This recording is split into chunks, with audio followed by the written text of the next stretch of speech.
Chapter 151. The black all-terrain vehicle was big and badass, looking especially conspicuous parked there. However, what was even more eye-catching than the vehicle was the person casually leaning against it, using her cell phone with her head lowered. Nora, fully dressed in black, leaned lazily against the car as she busied herself with her affairs abroad. She was completely unaware that she had become a sight to behold. Students coming and going, as well as passers-by outside the university gates, found their gazes glued to her. Fair-skinned, tall, slender, and curvy, she made people unable to resist turning their heads. Lisa was also a little surprised to see her. She called out, "Nora." Upon hearing her voice, Nora finally lifted her head lazily. Her cat-like eyes first landed on Lisa's red and swollen eyes. She calmly finished typing on her phone, sent the message, and then asked hesitantly, "What's wrong?" Those two words made Lisa feel like an aggrieved child who had finally found her parents. She could no longer control her emotions. Tears rolled down her cheeks as she said, I lost my ID card and admission ticket, Nora." Nora. She had come over to check on Lisa since she had an interview today. She hadn't expected something like this at all. Having been abroad all these years, Nora didn't know much about how Lisa was doing in school. She had originally wanted Lisa to get into graduate school on her own, but she hadn't expected her to run into trouble. Losing both her ID card and admission ticket was undoubtedly not just an accident. Lisa looked completely deflated after saying that. She lowered her head, her shoulders slumping. Before coming to New York, her mother had told her not to give Nora any trouble, so she had endured everything up until now. However, she couldn't hold it in anymore. She wanted to ask Nora for help, not to get in through the back door, but to fight for a chance to attend the interview. Before she could say anything, Nora walked over. As she passed by her, she said, "Come with me." Those three coolly uttered words made Lisa's eyes redden. She lowered her head and followed Nora. Angela frowned. "What are you doing, Nora?" "The staff member has already refused to let her attend the interview." "Are you trying to get in through the back door?" "It's not gonna work." Nora rubbed her ears and said impatiently, "You're so noisy." "Angela." She flushed and snapped, "You." Nora suddenly looked at her frostily. "If you don't shut up, I'll make sure you can't speak ever again." Her eyes were cold and menacing, tinged with impatience. In truth, her irritability was simply because she hadn't gotten enough sleep. Angela didn't dare say another word and truly shut up. Unwillingly, she followed behind them as they returned to the interview site. On the way, Nora took out her phone and tapped on it a few times. When they arrived, Angela muttered, "Isn't it a bad idea to trouble Director Shaw over something this trivial? He won't take me as his student if you do this. You should just use the Andersons' influence to get me admitted instead." The staff member, who recognized them, stopped them resignedly. "Please show me your ID card and admission ticket." Angela lowered her voice. "I told you it wouldn't work, yet you insist on trying. Now we can't get in. It's so embarrassing." "You." At that moment, Nora took out her phone and showed the screen to the staff member. Upon seeing it, the staff member was instantly stunned. His attitude became much more respectful. "Is there something that requires you to come in person?" Nora took back her phone. What she had shown was her status as an honorary professor at the university. Though it was only a titular position, it was surprisingly useful. What Nora didn't know was that this wouldn't work with most professors. However, Anti had long become a legend among medical students. The staff member maintaining order here was also a teacher, so he naturally recognized her. Nora pointed at Lisa. "Can an EID card be used as proof of her identity?" The staff member replied immediately, "I'll consult the higher-ups." "Okay." The three continued waiting. Angela, still frowning, asked, "What did you show him just now?" "Nothing much," Nora replied. Angela huffed and shut her mouth. She assumed it was probably a business card from Director Shaw. As expected, the Andersons had connections with him. After all, he was the only professor in the medical university whom staff treated with such respect. Nora couldn't be bothered with her, but she was unexpectedly attentive toward that little dimwit. 5 minutes later, the staff member returned. "You can go in for the interview now." Lisa entered the interview room. Angela leaned toward Nora, who was leaning against the wall, and mocked her in a low voice. "Helping her is useless. Do you know she wants to focus her research on cranial nerve damage repair? Are there even surgeons who care about that? Most brain patients are already on the brink of death. Who would bother with such insignificant issues? I've done my homework. Very few people study that in the States. Director Shaw once wrote a paper on it, but it went nowhere." Nora raised an eyebrow. She hadn't expected Lisa's research focus to be that. A thoughtful look flashed through her eyes. The interview didn't take long. About 10 minutes later, Lisa walked out, looking awful. She had panicked after losing her admission ticket and ID card. To make matters worse, the interview questions had flustered her even more. She felt she hadn't answered well at all. Angela looked smug. "I told you not to attend. You insisted anyway. Aren't you embarrassed now?" Lisa said nothing. She only let out a heavy sigh. Since interview results were usually announced the same day, neither of them left. They continued waiting outside. The wait bored Nora. "I'll come back in the afternoon." Lisa nodded. Angela pursed her lips at Lisa. "Go buy me something to eat at noon. You're definitely not passing anyway, so there's no need to be anxious, right? I'm not worried either. After all, Director Shaw and I have already reached an agreement." Her mention of Director Shaw drew envious looks from the examinees around them. Enjoying the attention, Angela lifted her chin smugly. Mutual selection between professors and candidates was allowed in postgraduate applications. It wasn't considered rigging, everyone did it. Still, anyone who could contact Director Shaw and reach an agreement with him was considered impressive. At 5 o'clock in the afternoon, all candidates completed their interviews. Half an hour later, the final admission results were released. Chapter 152. After contacting the professors of each respective specialization, the 4 examiners would collate the candidates' interview reports, arrange them according to the professor they had selected, and then pass the reports to the respective professors. The professors would then choose the candidates they wanted. Candidates who weren't selected would be passed to their next choice of mentor and reallocated, and so on. As the newest professor at the New York University School of Medicine, Tina York was one of the examiners that day. When she went to the bathroom midway through the interviews, she happened to see Nora with Lisa and Angela. She immediately narrowed her eyes at the sight. Angela's interview was already over at that time. When it was Lisa's turn, Tina deliberately asked several tough questions to make things difficult for her. Sure enough, it threw Lisa off even more. However, the research topic Lisa proposed during her self-introduction was a refreshing change from the usual. After Lisa left, the 4 examiners held differing opinions while discussing whether she should pass the interview. Some teachers were more pragmatic. One of them said, although her research topic is relatively unpopular, her written test results are good and can completely make up for that shortcoming. Besides, we can discuss it with her and have her change her research topic. That won't be a problem. Tina sneered. As a surgeon, meticulousness and calmness are the most important qualities. Yet she lost both her ID card and admission ticket. Her answers during the interview were sloppy, and it was obvious she wasn't prepared. She panicked. Her mental resilience is clearly not up to standard. The teacher frowned. I feel the exact opposite. Even after all that happened, she still completed the interview and clearly expressed her thoughts. That shows she remained orderly even amid panic. Another teacher added, yes. I think Mr. Shaw will like her. Seeing all 3 teachers speak in her favor, Tina lowered her gaze and said, then let her pass. Passing the interview didn't necessarily mean admission into graduate school.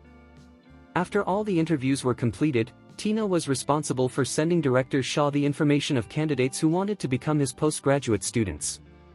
She sent Angela Smith's information immediately when it reached her. Angela was all talk and no substance. Despite her boastful manner, she had no real depth. Director Shaw definitely wouldn't be interested. Besides, Angela had claimed earlier that she had already contacted Director Shaw.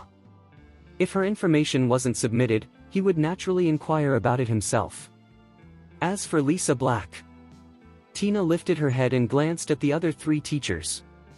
She could hold Lisa's information back for a few minutes. When Director Shaw replied with his chosen candidates, Tina finally pretended to be surprised and said, "Director Shaw, there's still another candidate here. Please take a look." Director Shaw replied, "The candidates I selected are ones I've already spoken to. The one you mentioned probably didn't approach me beforehand, right? I won't take them." This was how postgraduate entrance examinations worked. Candidates had to establish contact with popular professors in advance. Otherwise, they were easily cast aside.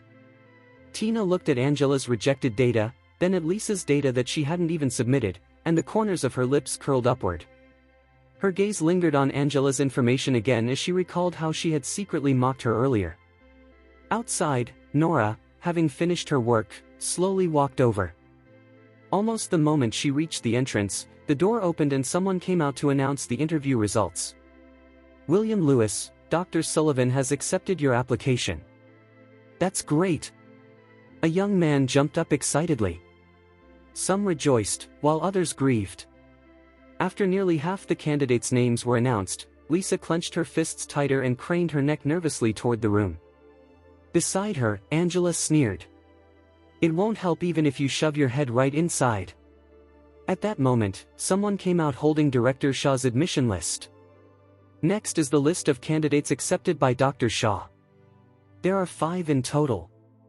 They are Director Shaw." Angela straightened up immediately, her face full of anticipation. After leisurely reading out 4 names, the teacher smiled. "There's one last candidate." Angela's smile turned triumphant. Lisa lowered her head in disappointment. Director Shaw was the only professor who might have been interested in her research topic. She had taken a gamble, hoping it would catch his attention. Now, it seemed like a lost cause. Seeing Lisa hang her head, Angela's lips curled upward. She patted Lisa's shoulder. "It's fine. I'll let you look at my notes when I attend Director Shaw's classes later. I can teach you anything you want to learn." The final candidate is Zach Lee, the teacher announced. Angela jumped to her feet excitedly, then froze. Something wasn't right. Her eyes widened in disbelief. In a shrill voice, she demanded, "Who did you say? Did you announce it wrong?" A young man stood up. "It's me. Ha ha ha. When I emailed Director Shaw, his reply only said, 'Received.' I thought he ignored me, but..." While he was celebrating, the teacher turned to Angela and said, "By the way, all candidates who weren't selected but are eligible for reallocation have been assigned to Professor York. She's a new teacher and very driven. I'll announce her list now: Angela Smith, Clara Lopez." Angela didn't expect to hear her name there. She wanted Director Shaw, not Tina York or whoever that was. How famous could a newcomer possibly be? "It's not bad to study under Professor York too, Angela." Lisa's gentle words reached her ears amid her rage. Angela turned around, saw Lisa's pale, delicate face, and exploded. "Of course it's not bad. At least I was accepted, but you didn't even pass." Lisa's face turned even paler.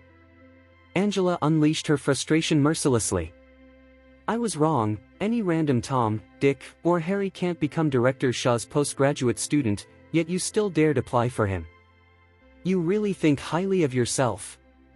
You're too ambitious for your own good, Lisa. Why don't you take a hard look at your own abilities? Fewer than 10 people failed the interview today. How the hell did you manage to be one of them?" The admitted candidates around them looked at Lisa with pity, making her wish she could crawl into a hole and disappear. From a distance, Nora's sharp gaze flickered as she listened. Suddenly, the corners of her lips curved upward. She lowered her phone. The email she had just sent was still displayed on the screen. Almost instantly, the teacher announcing the results exclaimed, "Wait! There's one more candidate who has been accepted." Tina froze. Who accepted the candidate? The teacher was so excited he nearly stumbled over his words. It's Anti. This is the first time Anti has accepted a postgraduate student at this university. As soon as the name Anti was spoken, the hallway fell dead silent. Every candidate turned to look at the teacher. Someone asked, "Who is it?" Chapter 153. To be able to become a postgraduate student under Anti, and the very first one she had ever accepted at that, Lady Luck must have been practically beaming on them. Everyone's gazes were fixed on the teacher announcing the results, hoping he would reveal who the lucky person was. For some reason, Angela couldn't help but swallow hard. She turned her head and saw Lisa also staring at the teacher nervously. She immediately sneered. "What are you staring at him for? It'll never be you anyway." Anti had always ignored most emails sent to her within the country. Moreover, she only performed 2 operations a month. How many connections must the accepted candidate have relied on before finally getting to her? Amid Angela's thoughts, the teacher announced, "The student is Lisa Black." A commotion instantly erupted in the hallway as everyone turned to look at Lisa. Angela stared at her in disbelief, her eyes widening more and more. She suddenly grabbed Lisa's wrist and demanded, "How do you know Anti?" Lisa shook her head. She was so stunned that she couldn't even speak. Angela was about to press further when someone rushed over and asked, "Ms. Black, do you know Anti? How did you manage to get them to accept you as their postgraduate student?" "Oh my God. No wonder Director Shaw didn't take you. Anti already had their eye on you." "Hello, Ms. Black. My name is William Lewis. We're in the same batch this year. I hope we get along well in the future." More and more people crowded around Lisa. Even a staff member stepped forward and asked, "Ms. Black, do you really know Anti? What do they look like?" Lisa. Still reeling from shock, Lisa felt as if everything had suddenly fallen into her lap. It was like being trapped in a dream where nothing around her felt real. With everyone surrounding her, Angela was pushed several steps backward, forced out of the circle. Her face nearly twisted with jealousy as she stared at Lisa from outside the crowd. How did this happen? How could this happen? Why did Anti suddenly choose Lisa? Amid her spiraling thoughts, a gentle voice sounded. "You're Angela Smith, right?" Angela turned in a daze and saw Tina standing behind her. Tina smiled. "You'll be studying under me for your postgraduate program from now on. For now, you'll be responsible for contacting the rest of the students. Oh, and there are some forms that need to be filled out. Come with me so you can take them and distribute them later." Although Angela desperately wanted to rush over to Lisa and demand the truth, she had no choice but to follow Tina. The two headed toward the office building together. On the way, Tina asked casually, "What's your relationship with Lisa Black?" Angela clenched her fists. Hatred flickered in her eyes as she replied coldly, "She's my cousin." Tina smiled again. "Oh? Then what's your relationship with Nora Smith?" Angela grew even more irritated at the mention of that woman. Hadn't she already reached an agreement with Director Shaw? Why was she suddenly dropped? She lowered her head and answered vaguely, "She's my elder sister." "Your elder sister?" Tina looked surprised. "Isn't she Lisa's elder sister?" Angela snapped irritably, "We both have the surname Smith, so of course she's my sister. Lisa's surname is Black." Tina narrowed her eyes, then smiled. "Oh, it's just because of this admission round. Anyone who didn't know better would have thought she was Lisa's elder sister instead." She suddenly covered her mouth, as if realizing she had said something inappropriate. Angela, who had always been sharp and suspicious since childhood, noticed Tina's strange reaction at once. She asked urgently, "What do you mean by that, Ms. York?" Tina smiled faintly. "Oh, it's nothing." The more Tina refused to elaborate, the more curious Angela became. She stepped forward, grabbed Tina's arm, and said, "Ms. York, if there's something you want to say, just say it straight." Tina glanced at her and sighed. "Never mind. Since it looks like we'll get along, let's go to the office." I'll explain everything slowly. Inside the office. Did you just say that Nora can get in touch with Professor Anti? Angela's voice was so shrill it nearly pierced the ceiling. She stared at Tina in disbelief. Is that really true, Ms. York? Tina raised her eyebrows. I only saw them together once. Back when Justin arranged for Anti to operate on old Madam Hunt, though no one knew whose connections were used, Nora had also entered the operating room to observe and study the procedure. Even Tina hadn't been allowed inside. Later, when she noticed that Justin treated Nora differently, she immediately understood. Nora must have pestered Justin to let her observe Anti's surgery back then. After all, Anti was a legend in the medical world. Very few people had ever seen her over the years. Even when Tina secretly watched them before, she had only seen members of Anti's team. She couldn't tell who the real boss was at all. Angela clenched her fists tightly after hearing Tina's ambiguous words. Seeing the venomous look on Angela's face, Tina lowered her gaze and sighed again. I thought you and your elder sister were close, but, well, it makes sense. Not only did she fail to introduce Anti to you, but even Director Shaw. I only accepted you as my student out of pity. Otherwise, you would have failed this admission entirely. Angela's eyes widened instantly. Director Shaw. What does this have to do with him? Was it also because of her that he didn't accept me? Tina said nothing more and only looked at her with pity. Angela trembled violently before suddenly screaming, Nora Smith! She rushed out of the office, shouting Nora's name. Once outside, she burst into tears and immediately called her parents in California. Henry and Wendy answered together. Through sobs, Angela told them that Nora not only introduced Anti to Lisa but also stopped Director Shaw from accepting her. Both of them were furious. Wendy sighed. That's too much, Nora. No matter what, Angela is still her younger sister. Henry slammed the table. I'm booking a flight right now. We'll go over tonight and raise hell. What an unfilial daughter. I won't rest until she gives me a large sum of money this time. Wendy sighed again. Is it even useful for you to go, Henry? What if Nora ignores us? She's always resented us. Henry sneered. It'll work. It has to. I'm her father. If she dares abandon me, I'll sue her. I'll sue the Andersons too. Let's see who's willing to embarrass themselves. At the same time, Nora's phone rang. She answered the call. It was Lily, calling from overseas. Chapter 154. Nora leaned against the window and gazed at the campus scenery outside. She had never experienced college life before. Nor had she ever truly experienced living as part of a community. Watching students walking around in pairs and groups felt rather novel to her. She picked up the call and said softly, "Hello." Lily's voice came through the phone. "I've received the samples. I'll conduct the DNA test myself. The results will be out in 3 hours at the earliest.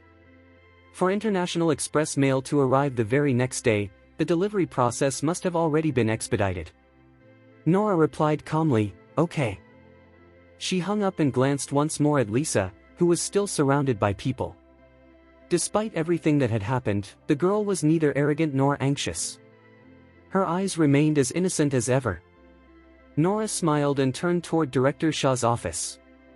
Director Shaw was selecting postgraduate students on campus today, so he hadn't gone to the hospital. He was just about to get off work when one of his postgraduate students suddenly said, "Director Shaw, Anti actually took in a postgraduate student on their own initiative." Director Shaw was stunned. "What? It's true. Oh my God. Anti became an honorary professor here 2 years ago. By rights, they should have held lectures here, but for 2 whole years, none of us even saw what they looked like. Yet the moment they showed up, they accepted a postgraduate student? I'm so damn envious." Sob. If I'd taken the postgraduate entrance exam this year, would I have stood a chance of being chosen by Anti? As the students chatted excitedly, Director Shaw coughed and said coldly, "Oh? So none of you wanted to be my postgraduate students, then? The students. Director Shaw coughed again. To preserve his dignity as department head, he said, "Anti isn't that amazing either. What's impressive is that they have steady hands. If I had my current medical insight at their age, I could have done several perfect operations myself." The moment he finished boasting, a soft, low voice sounded behind him. "Really? Director Shaw?" He whipped his head around. When he saw Nora, the corners of his lips twitched uncontrollably. He hurried over and asked with a smile, "Why are you here?" Nora couldn't be bothered to continue the earlier topic. She walked toward his office, and Director Shaw followed her inside. After closing the door, he asked, "Are you planning to hold lectures this year?" Nora raised her eyebrows. "No." Director Shaw was surprised. "Then you're planning to take on research projects?" "No." Director Shaw was completely confused. "Then why did you accept a postgraduate student? How are you going to teach her?" That was precisely why Nora had come. Her cat-like eyes rested calmly on him as she said, "Didn't you say you owed me a favor?" Director Shaw fell silent. 3 years ago, during a medical exchange overseas, Anti had left a deep impression on him. He had been stuck on an academic problem for many years with no breakthrough. It was Anti's casual pointers that had given him sudden inspiration. From then on, Director Shaw had clung to her relentlessly and insisted on giving her an honorary professor title at the university. He finally said, "So? Guide Lisa for me." Director Shaw. He knew it. It was never anything good. He was extremely busy and recruited very few postgraduate students each year, only 4 or 5 at most. Most of the time, his assistants handled the actual teaching and guidance. Adding one more student didn't really matter. Director Shaw nodded. "All right." Seeing that he had agreed, Nora stood up and prepared to leave. Just as she reached the door, Director Shaw asked, "Why did you accept that young woman? Is it because she's your relative?" Frankly speaking, if that was the case, she could have just called him and asked him to accept one more postgraduate student. It would have been far more convenient. Nora lowered her gaze briefly. Then she smiled faintly. "No. That's not the reason. She would never allow anyone to enter through the back door if their abilities weren't up to standard. She accepted Lisa because the research topic Lisa proposed happened to align with something she had been considering recently. Besides, Lisa had pure eyes. People like that were well suited for academia." Waving casually as she opened the door, Nora said, "She's my postgraduate student. I'm just letting you guide her for now." After leaving Director Shaw's office, Nora returned to where she had been earlier. The crowd was still buzzing with excitement, and Lisa had become the center of attention. Nora sent Lisa a text, asking her to meet the next day for a talk. Then she headed home. Having been delayed for a while, it was already past 6 by the time she arrived. As she parked the car, she saw Logan coming out of the house. The 20-year-old boy had a stubborn, untamed glint in his eyes. His fair, handsome face was filled with irritation. He snapped into the phone, "I'll mortgage the car to you, all right? Why the hell are you pressing me so hard? That car originally cost $18.5 million. Dropping it to $12.5 million is already generous." "What? 9 million? That's no different from kicking me while I'm down, Winston." Whatever the other party said made Logan so furious that he hung up immediately. When he lifted his head, he saw Nora. He glared at her, stormed into the garage, and drove the ugly poop yellow sports car straight out. Even though he tried to hide it while walking, it was still obvious that his sprained ankle from last time hadn't healed yet. Nora didn't think much of it and went inside. Logan endured the pain in his ankle as he drove and made another call. "Spread the word. Aren't plenty of people interested in my Ferrari? I'm selling it." The person on the other end sighed. "That's easy enough, but what about your ankle? You still have another race coming up. If you lose that one too, you won't have any car left to sell." Logan clenched his fists. They were unofficial racers who had even set up an underground betting pool. He had ranked first nationwide for years, but a few days ago, someone had ambushed him. His ankle had been shattered in the process. The doctor said surgery was mandatory for the bones to heal. But even then, no one could guarantee he'd regain the same flexibility afterward. The person continued, "You only have two options now. First, find the master surgeon to operate on you, otherwise, you'll never race again. Second, find the international racer Yensi and have him race in your place. Otherwise, you're truly finished." Neither option was feasible. Logan lowered his gaze. After a moment, he took a deep breath. "Find a buyer first. Can you really bear to sell Little Yellow? You don't even let me touch it. That's one of the most famous limited edition sports cars in the world. Even if you have money later, you might never find another car that suits you." Screech! Logan slammed the brakes and stopped by the roadside. He ran his hand over the steering wheel and the seat. This car had once been everything he loved. Selling it felt like cutting flesh from his own body. But he couldn't drag the Andersons into his mess. Logan slowly closed his eyes. "Sell it." At the Anderson residence, Nora sat at her desk after going upstairs. Her fingers tapped lightly against the surface as she waited for Lily's DNA test results. Chapter 155. She had gone to the university that day, so she wasn't free to pick Pete up from kindergarten. Melissa was the one who picked him up instead. Melissa entered the room nervously. After glancing outside, she walked up to Nora, straightened her dress, and sat down gracefully in front of her. Then she said unhurriedly, "I have something to talk to you about, Nora." "What is it?" Nora asked. Melissa frowned slightly and said, "Don't you think Cherry's behavior has been a little strange lately?" "Nora." Melissa sighed. "Cherry used to be very lively and sweet-talking. She played with me all day and loved eating too. But lately, she's become much quieter. When I picked her up from school earlier and asked what she wanted to do, she actually said she wanted to do gardening and play chess with great-grandma. The two of them have been in the garden for an hour and a half." "Nora."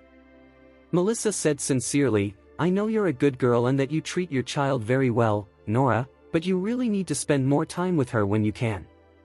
Otherwise, children can easily develop psychological issues." The corners of Nora's lips twitched slightly at her aunt's well-intentioned reminder. "Okay." Melissa finally breathed a sigh of relief. She stood up, preparing to leave. Just as she was about to step out, Nora suddenly asked, "By the way, is everything all right with Logan?"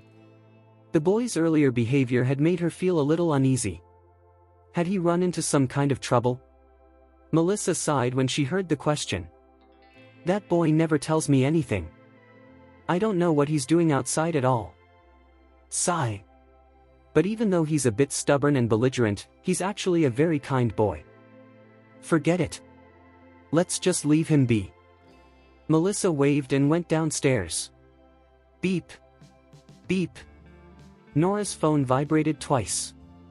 When she picked it up, she saw a message from Cherry.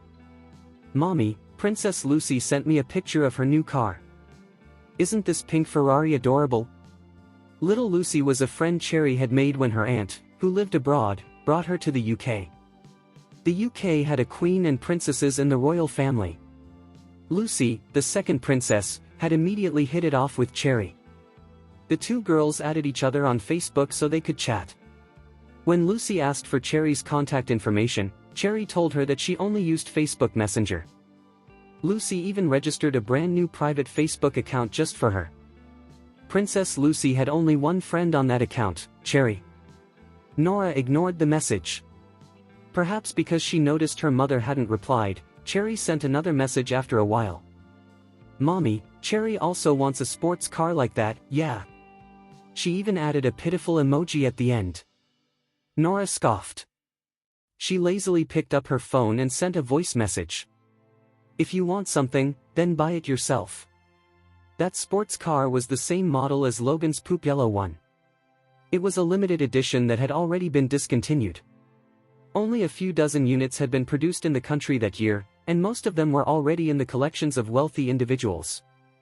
It could be considered priceless. Even though she did have ways to get one if she really wanted to. At the hospital, Justin, who was about to take Cherry back to the family home, overheard the lazy-sounding voice message, "If you want something, then buy it yourself," the moment he entered the ward. He raised his eyebrows slightly.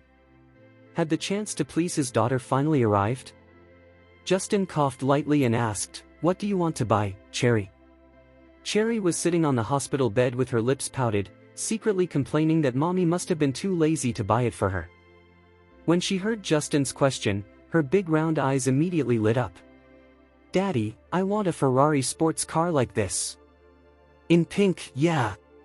Justin glanced at the picture and said without hesitation, "Okay, we'll buy it." Sure enough, the little girl instantly beamed. "Daddy, you're so awesome, yeah." Justin felt utterly satisfied by his daughter's praise. The corners of his lips lifted as he sent the car model to Lawrence, instructing him to buy one no matter the cost. Then he scooped Cherry up with one arm and said, "Let's go to the family home today and visit your grandma and great-grandma." "Grandma and great-grandma?" Cherry became excited immediately. "Okie dokie." At the Anderson residence. After dinner, Nora stood up and prepared to go upstairs, to work. That's right. Work. Before any operation, in order to prevent accidents, she had to list every possible situation she might encounter during surgery. This was her professionalism. However, just at that moment, a pair of uninvited guests arrived at the door. It was Miranda and Rachel Wood.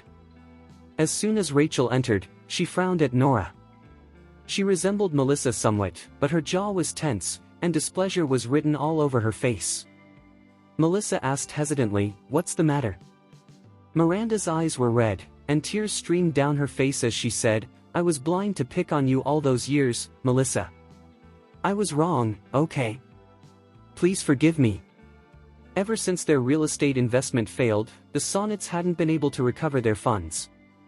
With housing prices now under control, everyone had adopted a wait-and-see attitude, and no one dared to buy property. They had suddenly run into trouble retrieving their capital. The Lows could barely keep themselves afloat, so how could they possibly care about small shareholders waiting to make money? As a result, the Sonnets grew resentful toward Miranda and drove her out. She returned home in embarrassment, but the Woods refused to let her in. They even told her that she had to apologize to Melissa first. Miranda had no choice but to come over. Melissa lowered her gaze. Thinking of how Miranda had humiliated her over the years, she said calmly, "To be honest, does it really matter whether I forgive you or not, Miranda? Let's just reduce contact in the future. Some things couldn't be made up for with a mere apology." Miranda's apology was far too insincere. Melissa didn't want to forgive her. Understanding what Melissa meant, Miranda tugged on Rachel's sleeve. Rachel immediately frowned and said, "Aunt Melissa, why won't you forgive my mother? If Dad doesn't let her go home, we'll lose her. If you still won't agree, should I kneel in front of you?" She began lowering herself as she spoke. Melissa hurriedly grabbed her. "What are you doing, Rachel?" Rachel said urgently, "Why don't you call Dad and tell him you're not angry anymore? Otherwise, he'll never let Mom come home." So that was their plan. Melissa looked at the mother and daughter putting on a performance in front of her. One pretended to be weak, the other pitiful. They were forcing her hand. Lowering her gaze, Melissa said, "All right. I'll call him." Farrell's way of handling things was utterly unreliable. Why make them beg for forgiveness? He clearly couldn't bear to part with his children and would eventually bring Miranda home anyway. Miranda's eyes lit up. "Call him now." Melissa had no choice but to make the call. Miranda watched from the side, her fists clenched tightly. She would remember today, remember how Melissa had humiliated her. The mother and daughter left after the call was made. However, just as they reached the door, a violent knocking suddenly echoed through the house. Knock! Knock! In the middle of the night, the sound was especially ear-piercing in the high-end residential complex. Chapter 156. Nora frowned. The nanny went to the door and asked, "May I know who you are?" A loud voice immediately came from outside. "I'm Nora's father." The words made everyone in the room turn to look at Nora. Simon and Melissa were also taken aback as they looked at her together.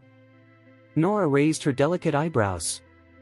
Just as she was about to say that there was no need to open the door, Miranda nudged Rachel and said, "Oh, it's a relative? Quick, go open the door." Rachel frowned, but in the next moment, she realized what Miranda was trying to do. There was clearly a doorbell, yet the man had knocked so violently, as if he were afraid they wouldn't open the door.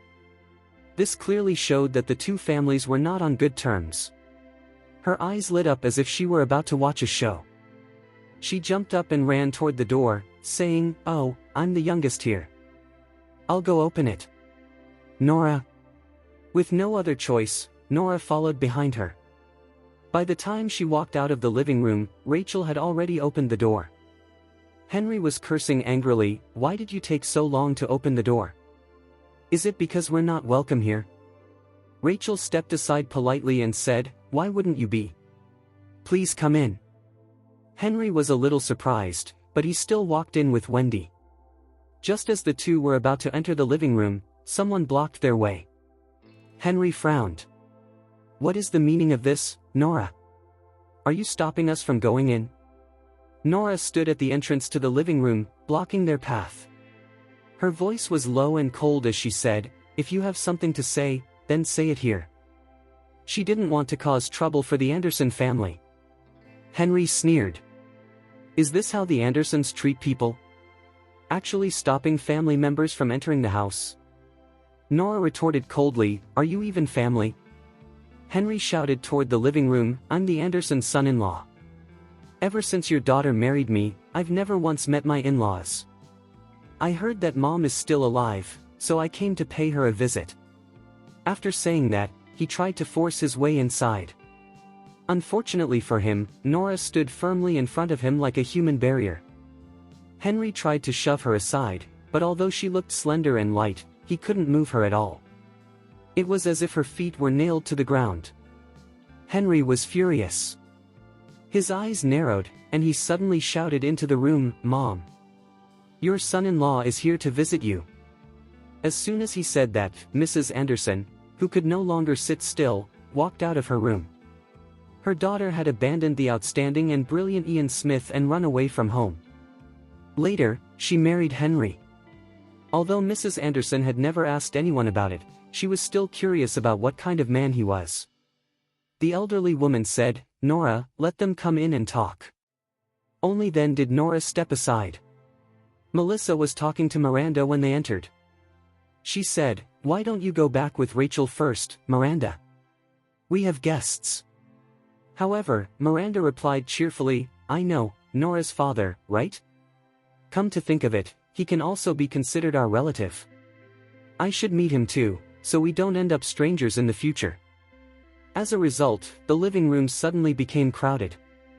Mrs. Anderson, Simon, and Melissa sat on the main sofa, while Miranda and Rachel sat on the side sofa, both looking as if they were watching an entertaining show. Henry and Wendy sat on the sofa opposite them. Nora didn't sit down. Instead, she leaned lazily against the wall, her expression indifferent. Seeing how distant everyone was, Henry took the initiative to stand up. He bowed slightly to Mrs. Anderson and said, "This is our first meeting after all these years, Mom. This is all Yvette's fault. She never mentioned the Anderson family, which caused us to grow so distant from each other even though we're family." Almost immediately, Melissa said calmly, "You're too polite, Mr. Smith. Yvette has passed away, and you've already remarried. We're no longer family." Henry's eyes flickered. He then let out a sigh. Speaking of remarrying. Sigh. This was all Yvette's idea. She lost too much blood during childbirth, and her health deteriorated badly. She was in poor condition ever since. Before she died, she was most worried about Nora having no one to take care of her, so she forced me to remarry and find someone to look after Nora. If she hadn't forced me, I definitely wouldn't have remarried. Yvette and I were deeply in love back then. He lowered his head and wiped at his eyes, even though there were no tears. Then he looked up again and said, "Even if Yvette is gone, Mom is still my mother-in-law. That will never change." Wendy hurriedly added, "Yes, that's right. I also met Yvette when she was still alive. Our family doesn't have many members, but if you're willing, you can treat me as your daughter in the future, Mrs. Anderson. Cutting off ties after someone's death isn't how our family does things. Look, didn't Nora also move back to the Andersons? We're very supportive of that." She looked at the elderly woman and continued, "We also intend to be filial to you in the future." However, Mrs. Anderson stared fixedly at Henry. Her eyes reddened as she asked, "Are you saying that Yvette had already arranged for you to remarry before she died? And that she even met that woman?" Mrs. Anderson's chest tightened at the thought of her daughter having to find a wife for her own husband and a stepmother for her daughter while she was already on her deathbed. Yvette had been stubborn since childhood. Back when she was with Ian, she had once said that all rich men liked keeping mistresses, and if Ian dared to even think about it, she would break his goddamn legs. At the time, Mrs. Anderson had advised her to be more realistic. After all, in high society, profit mattered most. How many couples were truly in love? But Yvette had lifted her chin proudly and said, "Mom, never in my lifetime will I, Yvette Anderson, ever compromise when it comes to love. Even if I die, I won't allow Ian to remarry. Whether in life or death, I will live boldly and brilliantly." Back then, the young woman had been spirited, arrogant, and dazzling. How many men's hearts had Yvette Anderson stolen in high society? What must such a proud woman have gone through to be willing to choose a second wife for her husband during the final moments of her life? Wendy's eyes flickered. She hurriedly smiled and said, "Yes, that's right. That's why I'm very grateful to her. Mrs. Anderson, we're family." Tears welled up in Mrs. Anderson's eyes. She gripped the walking stick in her hands, lowered her eyelids, and said coldly, "We're not related by blood. We are not family." The distance in her words was unmistakable. Simon also stood up. He pointed at Henry and shouted angrily, "You already found your next wife before my sister even died. Are you still human? We don't have family members like you here." Henry had thought the Andersons would accept Wendy if he framed it that way, but instead, his plan backfired. Seeing how agitated they were, his eyes flickered. He forced a smile and said, "Mom, Simon, whether you acknowledge me as family or not, I am still Nora's father. This relationship between us can never be cut off." Chapter 157. Those words of his were utterly shameless. Simon and Melissa frowned. Most wealthy families wouldn't embarrass themselves like this when handling matters. People like him, who hounded others so persistently, were honestly a rare sight. Yet Miranda, who was sitting nearby, spoke up for him. She said, "He's right, Mrs. Anderson. No matter what, he's still Yvette's husband and Nora's father, so that makes him family no matter how you look at it. Even though Yvette is no longer around, it isn't right to cut off family ties with them." Then she smiled and continued, "Isn't there a similar family in our circle? Mr. Walker's first wife was from the Lane family. After she died, he married a Ms. Lopez. His second wife is very close to the Lanes, so they treat her like family. Mr. Walker's son from his first marriage has inherited the company, and he treats his stepmother quite well." Everyone knew who Miranda was referring to. However, that was because the stepmother had genuinely treated the child well. That was why she was on such good terms with the child's maternal family. This situation was completely different from Henry's. If Henry had treated Nora even slightly better, the Andersons wouldn't be treating him like this now. Melissa sneered. "These are our family affairs, Miranda. If there's nothing else you and Rachel need, then you can both leave." Miranda waved dismissively and replied, "We're not in a hurry. Please, continue." Melissa was furious. She regretted making that call to Farrell earlier. She took a deep breath and looked at Henry. "What exactly are you trying to say, Mr. Smith? Why don't you just make it clear?" Henry smiled and replied, "It's very simple. If we're family, then you should treat us like family and take care of us a little more. If you don't see us as family, then it's time we properly split the profits. Simon was taken aback. What profits are you talking about? Henry replied calmly, the profits from the carefree pills, of course. The carefree pills were developed by Yvette. That's common knowledge, isn't it? He stood up shamelessly and said, Yvette was my wife and Nora's mother. Since she's no longer around, her spouse and children should naturally be first in line to inherit what she left behind, not Mom, Simon, or any of you, right? If you treat us like family, then it's not like we can't provide the carefree pill formula for free. After all, it would just be family members helping each other out. But if you don't, then Nora and I will split the formula equally between the two of us. Since you're using the formula to invest and make money, it should at least be divided in a 7-to-3 ratio, no matter how you look at it. Since the formula is the most important part, it should be worth 70%, not 30%. In that case, I should get at least 35%, right? He had already done his homework before coming to the Andersons. The Anderson family had fallen into decline long ago, but they had revived the company using Yvette's carefree pills. That was precisely why Henry dared to demand such an outrageous share of the profits. Nora let out a cold laugh when she heard this. The formula her mother had left behind didn't even allow mass production of the carefree pills. It was just like how she herself had only managed to produce 5 pills even after pouring hundreds of thousands of dollars worth of medicinal herbs into it. The pills currently being mass-produced were made using a formula she had personally improved. You! Simon flew into a rage. He felt Henry was completely delusional. Melissa also frowned. She could tell the situation had become troublesome. Henry's claim was technically reasonable. Without a will, Yvette's assets did legally belong to the Smith family. Seeing the change in the Andersons' expressions, Henry smiled smugly. The Andersons are a prominent family with a big business. Surely you won't bully outsiders like us who came from another state, right? Beside him, Miranda smiled and added, of course not. The Andersons are a scholarly family, well known in New York for being honest and upright. Henry nodded with satisfaction.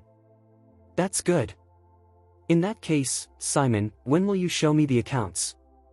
We can settle this quarter's dividends afterward. Wendy also chimed in. Yes, exactly. If we were truly in-laws, we wouldn't need to speak so stiffly or bluntly. But since you refuse to acknowledge the marriage, we can only take a business-as-business approach. Sigh. Then she turned to Nora and said, you too, Nora. Why didn't you inform your family before taking out the formula? It doesn't belong to you alone, after all. We haven't even discussed a fair price yet. Nora's gaze turned icy. Seeing that he seemed to have gained the upper hand, Henry smiled complacently. Sigh, I suppose wording it like this makes us sound like strangers. I'm not in a hurry for the money, Simon. How about you do me a small favor first? We can talk about the rest later. The Andersons didn't have much liquid cash at the moment. It would take at least 3 months to produce the carefree pills, recover costs, and start turning a profit. Simon was surprised. What kind of favor? Henry smiled. I have another daughter who was admitted to New York University's School of Medicine for postgraduate studies this year. However, her current mentor is young and inexperienced. Can you help pull some strings and get her a better mentor? The Andersons held considerable influence in the pharmaceutical industry. If it were another university, perhaps they wouldn't be able to intervene, but Simon was an alumnus of that school. Many of its current leaders were his former classmates. Simon's knitted brows relaxed slightly. I can try. Which mentor does she want to switch to? If he knew the mentor personally, it wouldn't be too difficult. But then Henry said, Professor Anti. Simon froze. Who did you say? Anti? That legendary figure? Impossible. He immediately waved his hand. I'm sorry, but that's impossible. We don't even know who Anti really is, let alone contact them. Henry smiled broadly. How could that be? You managed it for my niece, why not for my second daughter? They had done it for his niece. Simon was completely baffled. What are you talking about? When have I ever? Before he could finish, a cold, lazy voice interrupted. Tisk. Nora had stayed silent because she wanted to see how outrageous Henry's demands would become. She hadn't expected that, on top of forcing a mentor for Angela, he had also set his sights on the carefree pills. She straightened slowly and yawned. Then she said, "It's a pity you weren't born in medieval times, Henry Smith." Henry? Nora curled her lips. Otherwise, your skin could be used as city walls to fend off invading enemies. Henry! He exploded with rage. You unfilial daughter and bastard! How dare you insult me? I haven't even held you accountable for stealing your mother's carefree pill formula without my consent, yet you dare talk back to me? However, knowing that this daughter of his was capable of fighting, he only dared to curse and shout, not move forward. Nora pursed her lips. She was getting sleepy. It was time to get rid of these two, quickly. Chapter 158. In the middle of Nora's thoughts, Henry suddenly swept the cups on the coffee table onto the ground. The cups shattered into pieces with a loud bang. Henry, the veins on his forehead bulging, stood where he was and roared, "Nora, I'm your father. This is something that will never change. Forget about abandoning me and getting rich on your own. If you don't take care of me, I'll send you to jail." Then he turned to look at Simon and said, "The Andersons must give me an explanation today. Either you draft a contract for the carefree pills dividends and hand over the money immediately, or get my daughter's mentor changed first. Pick one." After saying that, he sat back down on the sofa. Simon frowned. Henry's sudden outburst, slamming the coffee table and smashing the cups, shocked Miranda and Rachel. However, Melissa and Mrs. Anderson remained calm and composed, as though they were already accustomed to such scenes. Simon was just about to speak when Nora's icy voice rang out. "I suggest you calm down. Otherwise, not only will you get no money, but you'll also have to pay for these cups." Henry sneered. "What? Are you planning to freeload and refuse to give me money? If that's the case, I don't mind making this public. I'll let everyone know how the Andersons are shamelessly hogging the Smith family's carefree pill." Nora asked lazily, "Who said the carefree pill belongs to my mother?" The moment she said that, everyone stared at her in shock. Simon wanted to ask something, but Melissa held his hand and lightly shook her head. Henry turned and glared at her viciously. "What did you just say?" Nora glanced at the broken cups on the floor and replied calmly, "The carefree pill belongs to the Andersons." "What does it have to do with the Smith family?" Henry jumped to his feet. "How is that possible? It obviously belongs to your mother." "If my mother really developed it," Nora cut him off coolly, "then why didn't you open a pharmaceutical factory all these years? Wouldn't you have become rich long ago?" Her tone was slow and detached, yet her words were razor-sharp. Simon and Melissa both looked at Henry hesitantly. She was right. If Yvette truly possessed the formula, why would she keep it hidden from Henry? Henry's expression changed several times. How would he know anything about the carefree pill? The books in the upstairs study had all belonged to Yvette. They were filled with her writings and sketches on various subjects. After her death, he hadn't bothered to look through any of them, let alone understand what they were about. Moreover, although he and Yvette had been husband and wife in name, no one knew that they had never consummated their marriage. He was nothing more than a nominal father Yvette had chosen for her daughter. He never understood why Yvette had taken a liking to him in the first place. After Yvette died, it was already a blessing that he hadn't thrown all those things away as junk. How could he have known they were actually so valuable? In the midst of his thoughts, Nora said, "I found the formula at the Andersons' home." Henry finally understood, Nora was deliberately cutting him off. He immediately shouted, "Nora! You unfilial bastard! How dare you lie through your teeth?" Nora remained calm. "I was the one who took the formula, so naturally, I have the final say on where it came from. You insist it belongs to the Smith family, fine. Where's your evidence?" Henry. When he learned about the carefree pill, He had rushed upstairs and entered Yvette's study, only to find that it had already been cleared out. All the books had been burned. He had no evidence at all. If he had possessed the carefree pills formula, he would have sold it to the Andersons' competitors long ago. Why would he need to come here groveling for money? Henry snapped angrily, "That's pure sophistry." "Is it?" Nora took out her phone. "Then we'll have no choice but to call the police. Oh, and let me remind you, those cups you smashed are antiques from the 1600s, worth hundreds of thousands of dollars. You'll need to compensate for them." Her words instantly unnerved Henry. He frowned and said viciously, "Nora, you're blackmailing me." Nora raised her phone. "So, should I call the police?" "Henry." At this moment, he felt as aggrieved and frustrated as he had felt smug just minutes earlier. Simon and Melissa finally reacted.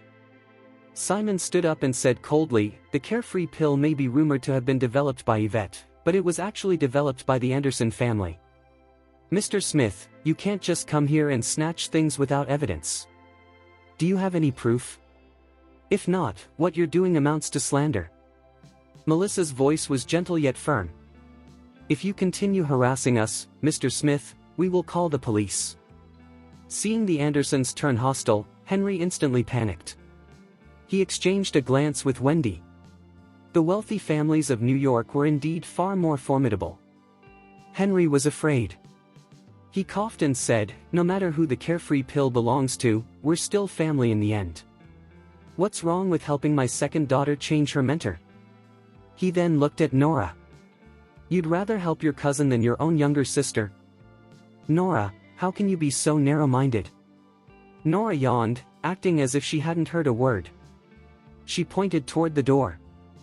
"Are you leaving on your own, or do you want me to throw you out?" Realizing that brute force no longer worked, Wendy switched tactics. She grabbed Nora's hand and said, "Nora, I know there have been problems between us, but your mom treated you well too. You can't just abandon your sister. Blood is thicker than water, we're family." Nora didn't bother listening. She grabbed Wendy's wrist in return and, with a sharp pull, hurled her straight out the door. Then Nora dusted off her hands and turned to Henry. In her cat-like eyes, several large words were clearly written. "Your turn." "Henry." Unwilling to be thrown out in such a humiliating way, Henry snorted and walked out on his own. As he passed by Nora, he stopped and said angrily, "I have legs, I can walk myself. Don't get too smug, Nora. I'm your father. Just that fact alone means you'll never get rid of me." Nora's gaze turned ice cold. She said nothing. Instead, she cracked her wrist joints loudly, making Henry hasten his steps in fear. Before leaving, he couldn't help but shout back, "I won't give up that easily."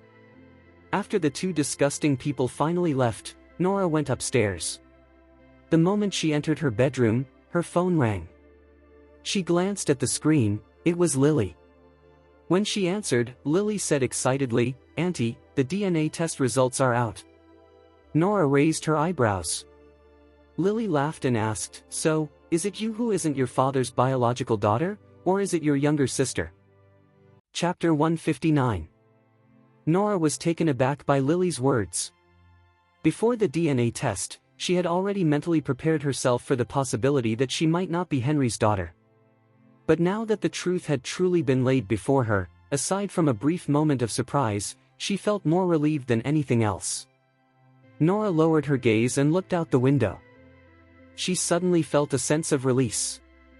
It was human nature to want closeness with one's parents. Her mother had died early, leaving her father as her only remaining family in the world. Yet, throughout her entire life, her father had never hugged her or kissed her even once.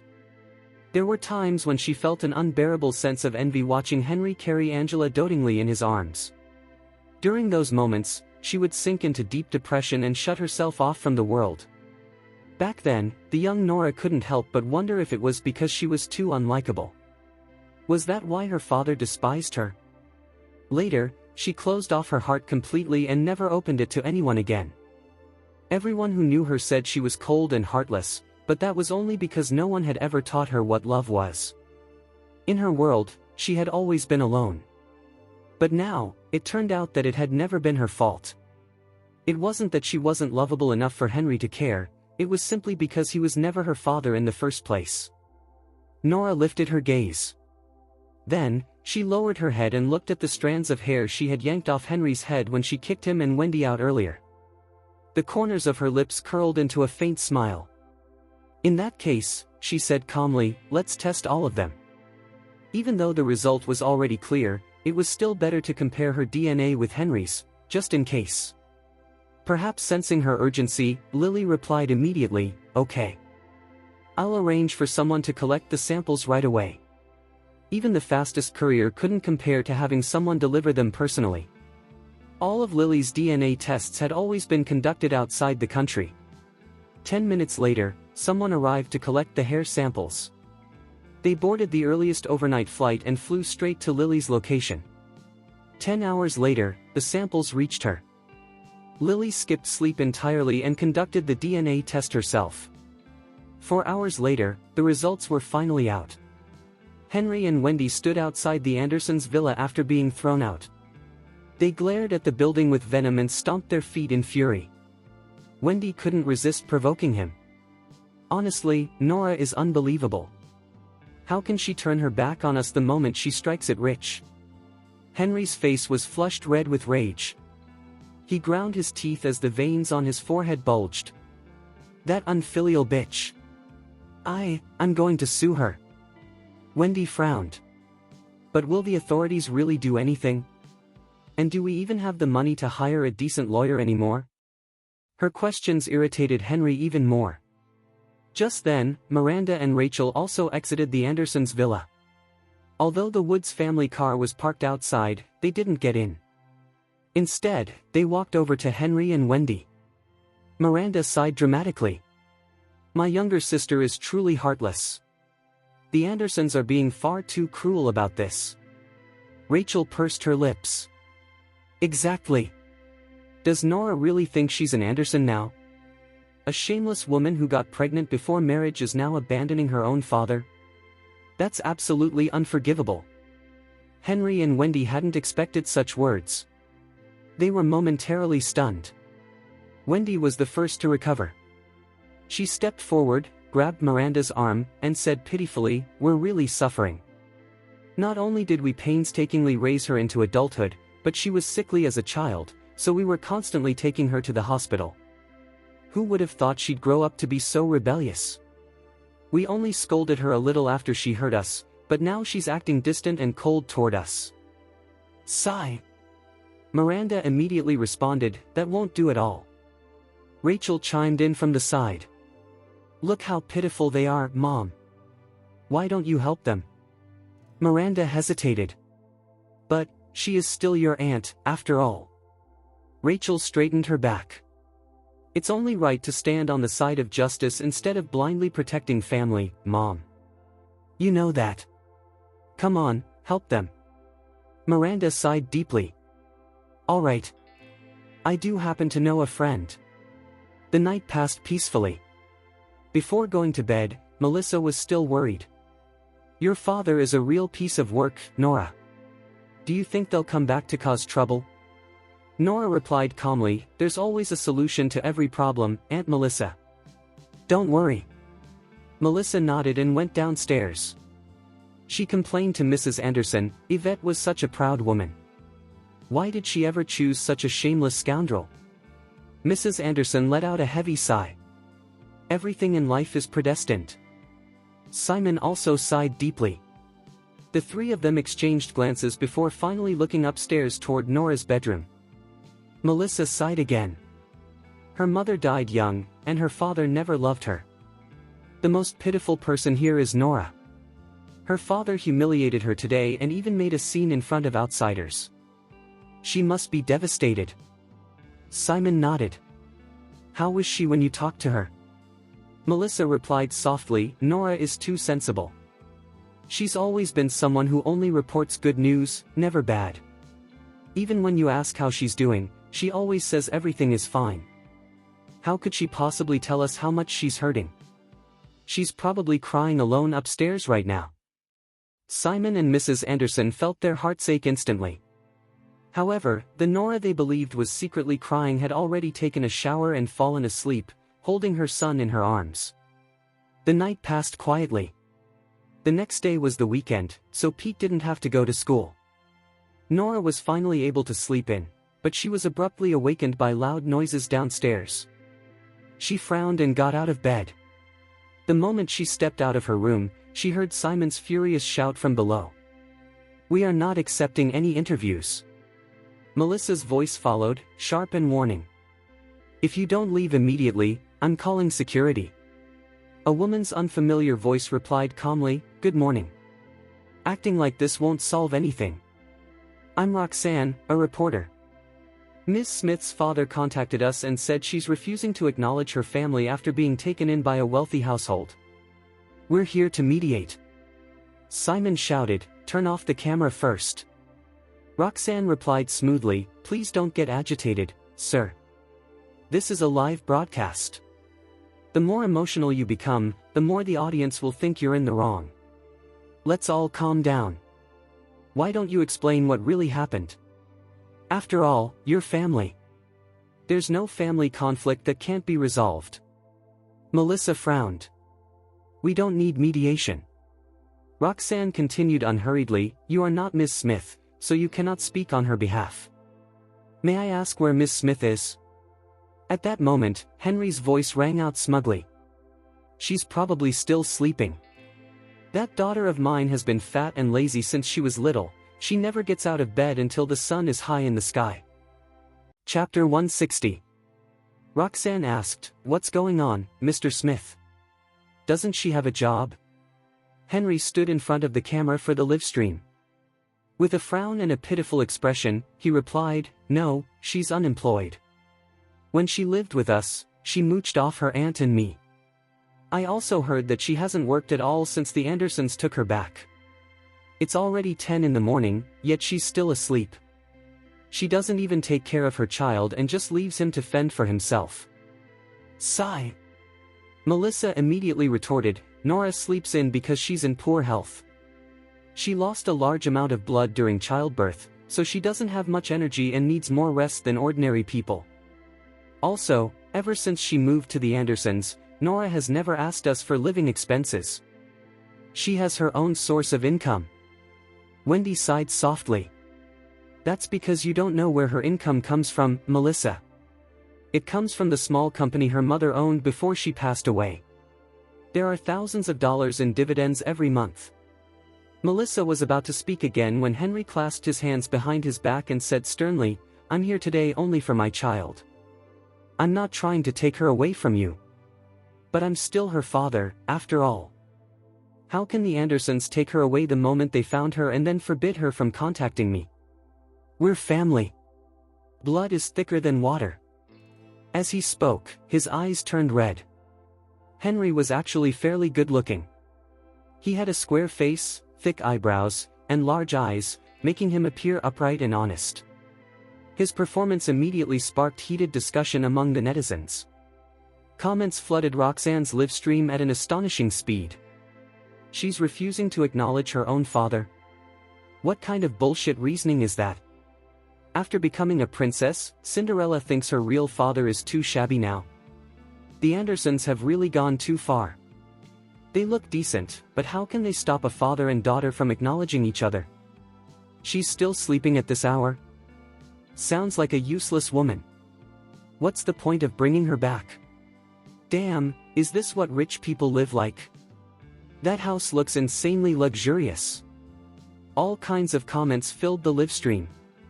No one knew who it was, but someone poured money into boosting the stream, causing Roxanne's live broadcast to exceed 1 million viewers in an instant. People loved gossip, especially gossip involving wealthy families. Once they entered the livestream, they couldn't help but stay to see what was really going on. At the university, Tina, who was browsing the internet on her phone, accidentally saw a post on Angela's social media. A smile immediately spread across her face as she clicked into the livestream. Her eyebrows rose when she saw the content. TSK. How lively. She had originally kept Angela around just to give Nora some trouble. She hadn't expected to receive such a pleasant surprise. Abandoning one's father was a grave sin among the wealthy. After all, no matter what, children owed their parents for raising them. Besides, the public always sympathized with the underdog. The comments were overwhelmingly filled with condemnation directed at Miss Smith. Tina smiled and immediately paid to promote the live stream on social media, pushing it onto the trending list. At the same time, she hired a group of trolls to flood the comments section. The Andersons? Aren't they the family behind Harmonia Pharmacy? Harmonia Pharmacy? The traditional medicine company? Their products are pretty good. I always thought people in medicine were kind-hearted, but who knew they were involved in this kind of shit? Ms. Smith's aunt sounds nice, but why is she so irritating? She keeps stopping them from getting Miss Smith downstairs. It's like she's deliberately preventing the father and daughter from reuniting. That's why rich people are so disgusting, stingy and heartless. Boycott Harmonia Pharmacy. I'm never buying their medicine again. The comments were full of rage and condemnation. In the live stream, Henry continued listing Nora's so-called unfilial behavior. His words made many parents watching tear up. I just want to acknowledge my daughter again and make sure she's living properly. You can't just spoil her and let her laze around at home all day. She needs to be self-reliant. I didn't painstakingly raise her just to let her sink into depravity. Melissa was furious. She shouted, "You locked Nora at home ever since she was a child and never let her go out. Which part of that was painstaking for you?"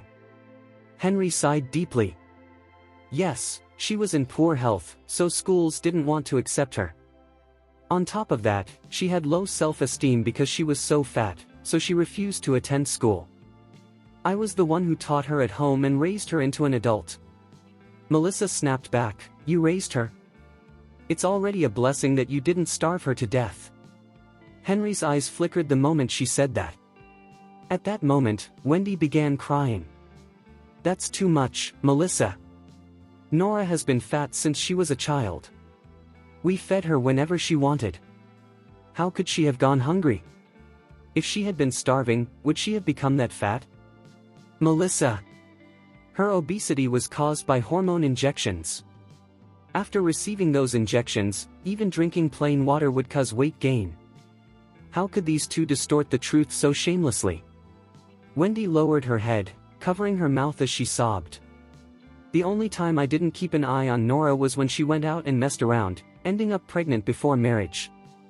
She even insisted on giving birth. Her father and I were against it, so she fell out with us. Roxanne asked, "Why were you against it?" Wendy replied tearfully, "The child's father is a ruffian. He didn't even dare to come ask for her hand in marriage. On top of that, Nora was only 19 at the time. Naturally, we did everything for her own good. That's why she distanced herself from us. She insisted on giving birth and moving abroad. Even then, we continued supporting her financially. We sent her living expenses every month because we knew she didn't like staying with us. Mrs. Anderson, anyone with a family or a daughter would know we made the right choice. How can you use this to drive a wedge between a father and daughter?" Another wave of heated discussion erupted in the comments. What the fuck? So that's why they fell out? Pregnant before marriage? With a ruffian? Ms. Smith sounds like a real disaster. I already hate her and she hasn't even shown up yet. If I were her parents, I'd beat her to death. Her father and stepmother already did more than enough, sending her abroad and even raising her child. How can someone be this heartless and stupid? Melissa clutched her chest in rage. Inside the living room, the elderly Mrs. Anderson, who was seated on the sofa, was shaking with fury as she listened to the argument outside. Wealthy families valued discretion above all else. Yet Henry had dragged a massive crowd over and even started a live stream. He was deliberately trying to humiliate the Andersons beyond redemption. How was this reconciliation? This was blatant coercion. Mrs. Anderson slammed her walking stick against the floor several times in anger. At that moment, Nora descended the stairs from upstairs. She yawned lazily and said, "Don't be angry, Grandma." Chapter 161. Mrs. Anderson's irritation eased the moment she saw how calm and composed Nora was. She asked, "Do you have a way to deal with them, Nora?" Nora nodded. She sat down beside her calmly, took out her cell phone, and checked the time. Lily should have already received the hair samples by now and was probably running the DNA comparisons at this very moment. She sent Lily a message, asking her to send the results immediately once they were out. After that, she exited the chat app and opened Roxanne's live stream. The corners of her lips curled upward almost instantly as she began scrolling through the comments with clear amusement. She even laughed as she read them, as though she weren't the one being cursed as shameless, materialistic, and a leech. "Mrs. Anderson?" The elderly woman stared at the girl sitting in front of her. Nora was far too calm, so calm that it seemed as if the vicious words flooding the internet hadn't affected her at all. Or perhaps, she had already been hurt so badly by that family since childhood that she no longer cared. While Mrs. Anderson was lost in thought, Nora's phone suddenly rang. It was Lily. "Auntie, the DNA test results are out. And the results are pretty surprising." Surprising? Could it be that she really was Henry's daughter, and Angela wasn't? Nora raised her eyebrows slightly. "I've emailed the results to you," Lily continued. "Got it." Nora hung up and immediately opened her email inbox. Her brows lifted when she saw the 2 DNA paternity test reports. TSK. This was going to be one hell of a show. She waved her phone lazily at Mrs. Anderson and said, "I'll head over for a bit, Grandma." Worried that Nora might be attacked, Mrs. Anderson stood up with the help of her walking stick and followed behind her. The moment they stepped outside, they saw Henry and Wendy holding hands tightly, looking like a pair of tragic lovers. Both of them had red eyes, brimming with tears. Wendy spoke first. "Back then, Nora's mother never mentioned anything about your family, so we didn't know. After she passed away, Nora needed someone to take care of her. That's why I married Henry." Henry, wearing an expression of helpless resignation, turned to Simon and said, "Simon, I know all of you are treating me like this because you're unhappy that I remarried. But a man like me really couldn't take care of a baby on his own, especially when Nora was so frail and sickly." He continued, his voice thick with emotion. "I still remember that one time when Nora fell seriously ill. Late at night, I carried her on my back and walked for a long time in the rain before I finally managed to stop a car and rush her to the hospital. Wendy even left her own child behind and ran to the hospital with us. In the end, my second daughter was so hungry at home that she tried to cook for herself and ended up scalding her thigh." Wendy began crying again. "Yes. I felt so guilty at the time that I cried for a very long while." Nora halted in her steps. A cold scoff escaped her lips. Henry really was a natural-born liar. He even had the shameless audacity to switch the roles of the victims. Back then, it was clearly that family of 3 who had gone on a holiday trip and locked her alone inside the house. She had only been 5 years old at the time, yet she had already learned how to stay calm and quiet. When she went into the kitchen to cook noodles for herself, the pot had been too heavy. Her small hands couldn't hold it steady, and she had dropped it. Boiling water splashed everywhere, scalding her badly. Even now, there was still a scar on her inner thigh. That couple really had perfect chemistry. But she wondered, would they still look so affectionate once the DNA test results were revealed? Nora curled her lips into a faint, mocking smile and stepped forward. The moment she appeared, Roxanne noticed her. Roxanne immediately shoved the microphone toward her and asked excitedly, "Miss Smith? Are you Miss Smith? Did you just wake up? Do you have anything to say to your father and stepmother?" Inside the study on the second floor of the Andersons' villa, Pete stood by the window, staring anxiously at the scene unfolding downstairs. They were bullying Mommy. If only he could show his face, how he wished he could rush downstairs and kick that couple right in their fucking faces. For the very first time, Pete desperately wished that he could grow up faster.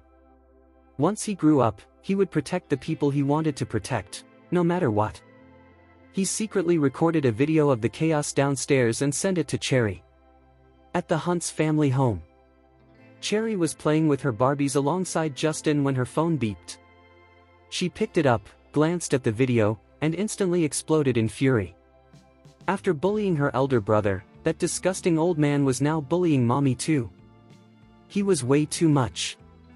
The little girl stormed into the bedroom with her phone and sent Pete a voice message. "That's the grandpa who threw you away, Pete. Open the window and pour a cup of hot water on him. Pour it all over his face. Pete?" Standing at the doorway, Justin frowned deeply when he overheard her message. He immediately sent a text to Lawrence, instructing him to look into what was happening with Nora. Very soon, Lawrence sent back a link to a livestream.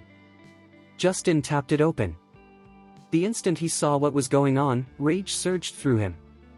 "Investigate this immediately," he ordered coldly. "Find out how this livestream got so much traffic. Who paid to push it to the top?" Lawrence replied, "Yes, sir." At the same time, in the hospital, Ian had already regained consciousness. However, for safety reasons, the doctor had advised him to remain hospitalized, so he was still staying in a VIP ward. Several pillows were stacked behind him as he leaned back comfortably, holding his phone while waiting for Cherry's evening livestream. Having slept far too much while in a coma, he couldn't fall asleep now and felt extremely bored. Since Cherry hadn't gone live yet, he kept opening the live streaming app repeatedly. Eventually, he randomly clicked into an outdoor live stream, intending to watch casually.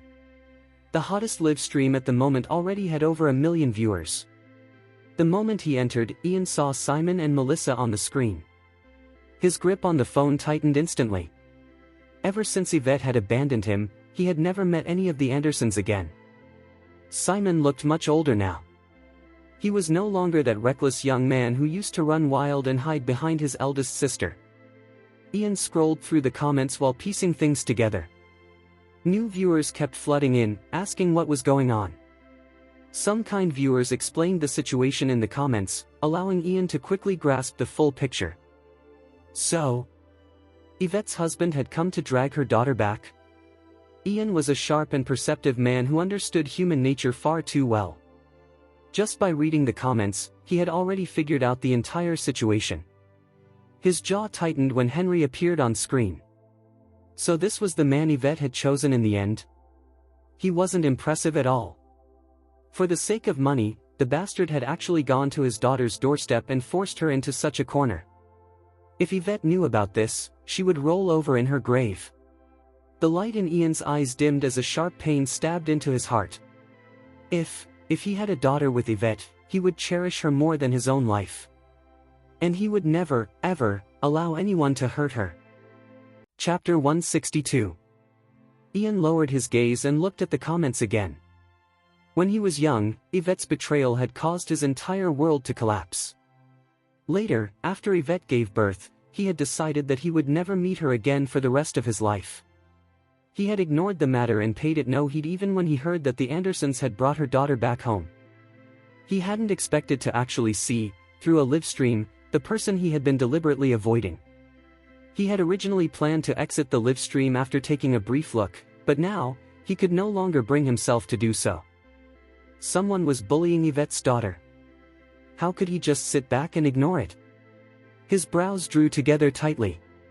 At the entrance to the Andersons' villa, Roxanne and the cameraman stared at Nora in astonishment. When Henry had spoken about his daughter, he had described her as fat, lazy, and someone who had gotten herself pregnant before marriage. As such, they had assumed that Miss Smith must be either a hideous fatty or someone who looked mean and vicious. Unexpectedly, she was instead such a clean-looking young woman. The girl was tall and slender. Her almond-shaped eyes should have made her look docile and well-behaved, but on her, they instead made her appear cold and distant. For a moment, the cameraman even forgot to shift the camera toward her. As soon as Roxanne spoke, a massive wave of negative comments flooded the live stream. The woman in question has finally appeared. Quick, show us what she looks like. I'm curious too. What exactly does the woman who abandoned her father look like? She must be really ugly. I can already imagine it, messy hair, dark circles, and weird clothes. Although you can't judge a book by its cover, sometimes the inside is so rotten that the outside can't possibly be any better. Amid the crowd's persecuting voices, the cameraman finally seemed to realize something.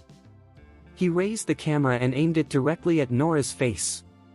The next moment, a stunning face, more beautiful than a celebrity's, appeared before more than 1 million viewers watching the live stream. For a moment, the comments quieted. Then, waves of admiration poured in. Has a goddess descended into the mortal realm? What the f***ck? Isn't her bare face way too gorgeous? That complexion has to be fake, right? If not for the obvious skin condition of the person beside her, I'd seriously think she turned on a max-level filter. Is that Miss Smith? Oh my god. If I had a daughter like her, I'd spoil her rotten. Hawk.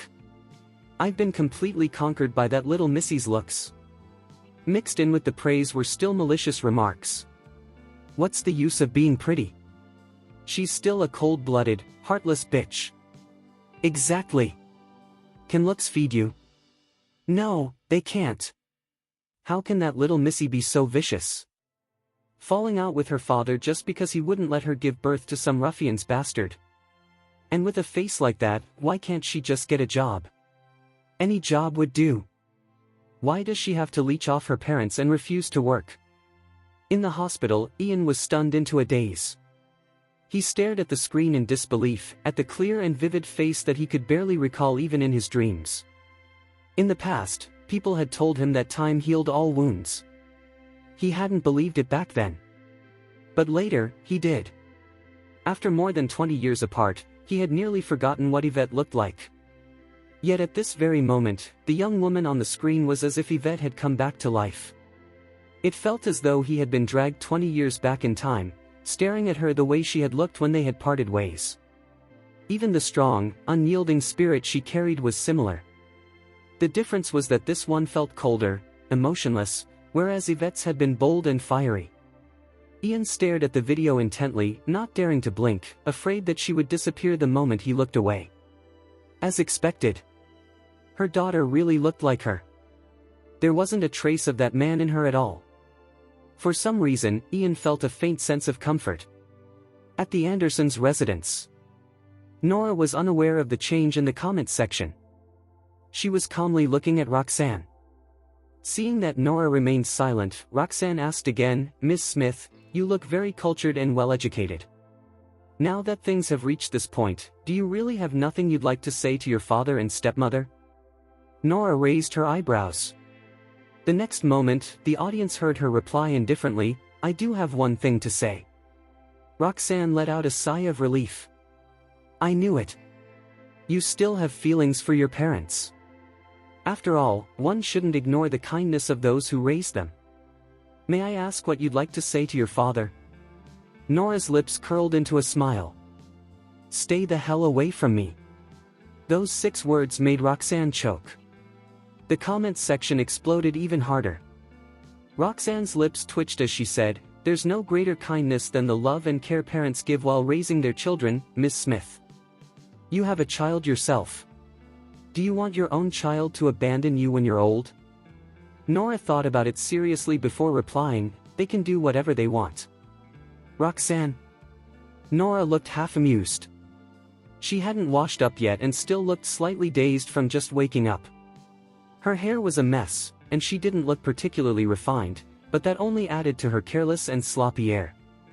She added lazily, "I'm not relying on them to take care of me when I'm old." Upstairs, Pete. Far away at the Hunt's family home, Cherry. Sob. Mommy had rejected them. Roxanne frowned. "This isn't about money. It's about spiritual companionship." "Nora." She glanced at Henry and Wendy. "Oh? So what you're lacking is spiritual fulfillment?" Henry hurriedly said, "Of course, but the children are still young. They should be striving for success now. I can't keep occupying their time. Besides, your stepmother and I are getting old and our health isn't good anymore. We're thinking of going for medical checkups, but you and your sister have already used up all the money." Nora laughed. So in the end, you're still just asking for money. Henry snapped, this isn't asking for money. This is something you should be giving me in the first place. Almost immediately after he spoke, noise erupted at the entrance again. Moments later, several policemen walked in. The officer leading them stood straight and imposing in his uniform. He looked tough and handsome, his eyes sharp as an eagle's. He fixed his gaze on Nora briefly before asking calmly, "Did someone call the police?" "Yes. I did." Melissa stepped forward and pointed at Roxanne and Henry. "These people trespassed on private property without permission. Please remove them, officer." The leading officer assessed the situation before saying firmly, "Please leave immediately. Otherwise, we will enforce the law." Roxanne frowned. She hadn't expected the Andersons to act this ruthlessly. She turned to Henry and whispered, "Why don't we come back another day?" Henry, however, knew that if he didn't settle this today, it would go nowhere again next time. He immediately shouted, "Officer, I'd like to file a report too. That unfilial daughter of mine refuses to provide for us." Chapter 163. The police were taken aback when they heard him. One of them asked, "Who exactly was the one who called the police just now?" Before Melissa could speak, Wendy suddenly started crying. "Now that you're here, officer, you have to help us. Henry and I are her parents, but she refuses to acknowledge us. The Andersons have robbed us of our daughter." The police frowned and looked at the Andersons again. What exactly is going on here? Nora, however, did not answer immediately. Her gaze was fixed on the policeman leading the team. Dressed in his uniform, his posture was tall and straight, like an upright spear. Nora could tell at a glance that he was no ordinary person. Although the policemen behind him were also professional, they appeared far more relaxed by comparison. The difference was like that between soldiers who had truly been through life-and-death situations on the battlefield and those who had grown up in sheltered conditions. The leading officer's jaw was clenched tightly, and his demeanor was exceptionally firm and resolute. The officers behind him followed his lead instinctively. One of them said, "Captain Ford, I think this is a family matter. A bit of mediation should." Before he could finish, the man addressed as Captain Ford frowned slightly. The other officer immediately shut his mouth in fright. Seeing this, Henry seized the opportunity and shouted, "Officer! Aren't children obligated to provide for their elderly parents?" Ford pressed his lips together. He didn't speak much, but he answered calmly and firmly, "Yes, they are." Henry pressed on, "In that case, if a child refuses to fulfill that obligation, am I allowed to file a police report?" Ford looked at Nora again, lowered his gaze slightly, and replied, "Yes, you are." Henry immediately pointed at Nora. "She's my daughter, but she refuses to acknowledge us anymore. What should be done about this, officer? Shouldn't she be taken in and forced to undergo counseling?" Ford didn't take Henry's words at face value. His stern eyes shifted to Nora. "What do you have to say?" Nora found this so-called Captain Ford somewhat interesting. She lowered her gaze calmly and replied in an unhurried tone, "It is only right for children to provide for their parents." Henry immediately felt relieved. So she had finally gotten scared when she saw the police, huh? He sneered inwardly. Wendy also let out a breath of relief. This was New York, after all. They had no connections here. To be honest, she had been afraid that the Andersons would use their influence to suppress them. She smiled and said, "It's good that you understand, Nora." Roxanne also relaxed. "In that case, why don't we sit down and discuss how Miss Smith, as their daughter, should provide for her parents? Let's clear everything up today so things can proceed more smoothly in the future." Melissa and Simon were stunned that Nora had seemingly given in so easily. They exchanged a glance. Still, since this was Nora's decision, they felt they should respect it. Matters involving family ties were complicated, and outsiders could never fully understand the emotions involved. After all, Henry was still her biological father. If Nora truly couldn't sever that blood relationship, then there was nothing they could do. Everyone had their own way of thinking. Even if they disagreed, they had no right to make decisions for her. After a moment's thought, Melissa said, "If that's the case, let's talk inside." Since even Nora had relented, they had no reason to maintain a hardline stance. Henry and Wendy exchanged triumphant looks and walked toward the door. When they reached it, Wendy couldn't help but turn back and say smugly, "If you'd known this would happen, why bother acting so aggressive and driving us away yesterday?" Their eyes were filled with smug satisfaction. However, the very next second, Nora stepped forward and blocked the doorway. Her lips curved slightly as she said, "You two aren't going inside." Henry and Wendy froze. Even Roxanne was dumbfounded. She asked, "What do you mean by this, Miss Smith? Didn't you just say that children should provide for their parents? Are you going back on your word already?" Nora lowered her eyes calmly. Children should indeed provide for their parents. However, why should I provide for people who have no blood relation to me whatsoever? The moment those words left her mouth, Henry's eyes widened in shock. Wendy was equally stunned. Completely clueless, she turned to Henry in disbelief. "What is Nora talking about, Henry?" Henry swallowed hard. "Why, you ungrateful brat. Making up lies just to avoid supporting us. You really are my daughter." Nora didn't bother responding. She simply opened the electronic DNA test report on her phone and shoved it directly in front of Henry's face. "Henry!" He stared at the report in horror. Suddenly, he recalled the sharp pain he had felt on his scalp when he left the Andersons' place the previous night. Could it be that? No, impossible. How could it be possible? Why would she even suspect something like this? But then again, what normal person would go and do a DNA test for no reason? He absolutely could not admit it. He shouted hysterically, "It's fake. That report is definitely fake."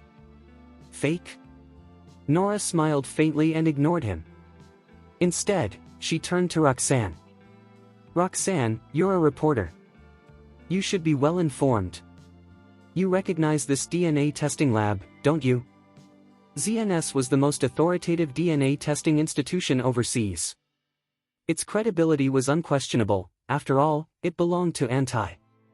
When Roxanne saw the lab's logo, her expression changed instantly. She turned to look at Henry. At the hospital, Ian had been watching the live stream the entire time. When Nora said, "It is only right for children to provide for their parents," he couldn't help but sneer in disgust. In the end, she was still a daughter Yvette had with another man. Even though she resembled her, she wasn't her. She still carried her father's cowardly nature, compromising at a critical moment. Ian frowned and was about to exit the live stream. But then, why should I provide for someone who has no blood ties with me whatsoever? Ian paused. He initially thought it was just a clever way for her to deflect the situation. By shifting the focus, she could turn the issue from refusing to support her parents into questioning her lineage instead. Just like Yvette, sly and calculating. But the very next second, Nora held up the DNA test report. The cameraman zoomed in, allowing everyone to clearly see the screen. Nora Smith was not Henry's daughter. Ian suddenly sat bolt upright. His eyes lit up as he stared intensely at the live stream on his phone. If she wasn't Henry's daughter, then who had Yvette given birth with? Could she be? Ian abruptly threw off the blanket and tried to get out of bed. The nurse outside rushed in and pushed him back down. "Mr. Smith, what are you doing?" Ian's eyes were red and damp with agitation. "Joel," he said hoarsely. "Get Joel." The nurse nodded quickly. "All right, we'll find him immediately. Please lie back down first." Ian slowly lay back. He stared at the ceiling, a single thought pounding relentlessly in his mind. Could she be my daughter? Chapter 164. The comments in the live stream had already gone insane. "Oh my god. I actually just saw a plot twist online. She isn't his biological daughter. My goodness. No wonder she isn't close to her father.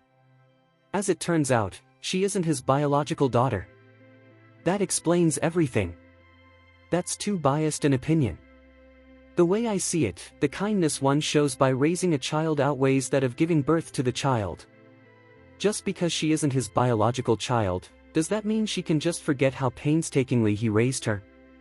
I agree. If you can be a total ingrate just because you aren't your parents' biological child, then what kind of position does that put the families who so kindly adopt children from orphanages in? I am an adopted child myself. My biological parents abandoned me at birth, but my adoptive parents treated me very well. Our relationship now is no different from that of blood-related parents and children. Does it matter whether we are blood-related or not? At the Andersons' villa. Roxanne, astounded by the turn of events, was also feeling a little embarrassed. She had come solely to hype up her live stream and to persuade them to reconcile. She hadn't anticipated such twists at all. She couldn't help but secretly blame Henry for not telling her the truth. From the way he reacted, it was obvious he had known all along, he just hadn't wanted to admit it. Roxanne frowned and glanced at the comments in the live stream. Then, the quick-witted reporter said, "There's no greater kindness than the love and care that one receives from their parents while growing up, Ms. Smith. A DNA test report doesn't explain everything. Since you grew up with the Smiths, that makes them your parents. Do you really want to sever ties with the people who painstakingly brought you up?" The moment she said that, Wendy reacted immediately. She took out a handkerchief from somewhere and pressed it over her eyes as she cried. "I see. Did you distance yourself from us because of that? But think about it, when have we ever treated you badly all these years?" Henry's expression darkened as well. Being exposed like this was embarrassing enough, but now it wasn't just embarrassment anymore. He clenched his jaw.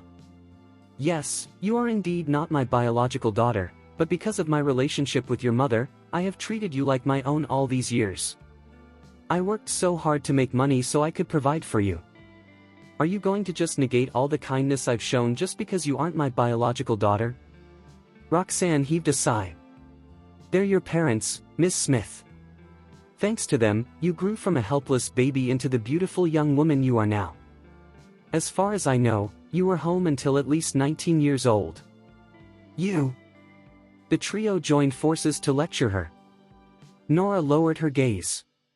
She did not like exposing her own private life, letting anyone know that she had never truly been loved as a child, that she had hidden herself in pitch-dark rooms, that when she was young and powerless, she had survived on spoiled food and cold water. She hated letting others see how miserable her childhood had been. Someone as strong and powerful as she had never needed anyone's pity. Besides, she was not eloquent enough to speak about those things. However, she also would not allow these three to twist or distort the truth. Nora lowered her head, held up her cell phone, and tapped on it lightly with her long, slender fingers. To the viewers in the live stream, it looked as though she was completely ignoring the three adults' words, playing with her phone with her head down, a very rude display. The negative comments in the live stream exploded even further. "That little missy is really pretty, but why doesn't she know how to behave properly? No matter what, your parents did raise you into an adult. You can't just do that. Those are the Andersons. Looks like I really can't trust Harmonia Pharmacy's medicines anymore. How can their medicines be good when the people behind them are so heartless? I heard her aunt, that is, Mrs. Anderson over there, also isn't a decent human being." All kinds of verbal abuse flooded the live stream comments. Melissa was livid. "Why don't you ask yourselves whether you really treated Nora well? If you had, why would you stop her from ever going to school?" Wendy let out a heavy sigh. "That's because she was in poor health. We spent so much on her over the years because of her condition. We used to have quite a lot of income, but because of her illness, we depleted all our savings. I know you probably think we did it for money, and to tell the truth, yes, we did this for money, but that's because we were driven into a corner and at our wits' end." She pressed her hand to her eyes and wept. "Even though our elder daughter drained our savings, since the money was for her medical fees, that shouldn't matter. Our younger daughter is now in graduate school and isn't working. The family is out of money. Now our elder daughter is wealthy thanks to her relatives. I heard that Nora's mother owns some shares in the Andersons' company, so she is very rich now. We're not asking for riches or honor, we just hope she can spare some money, even just a few $1,000s, to help the family. I have my own selfish motives too. Seeing my younger daughter living from hand to mouth makes me feel terrible. Nora, as the elder sister, can't you even spare your sister a bit when you're doing well? Your father and I are old, we can do without it.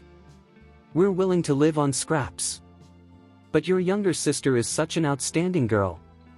Her act could make anyone listening feel deep sadness.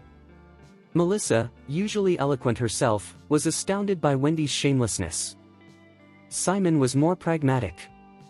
If a small amount of money could resolve the matter, he was willing to do it, so they would drop the issue entirely. He asked, "How much are you asking from Nora?" Wendy's eyes brightened. "How about this? Not only is Nora rich now, but we only took her to the doctors before because she was supposedly Henry's biological daughter. In that case, we want her to return all the money we spent on her medical treatment over the years. If she doesn't want to be involved with us in the future, we won't bother her anymore. We're not asking for too much, right?"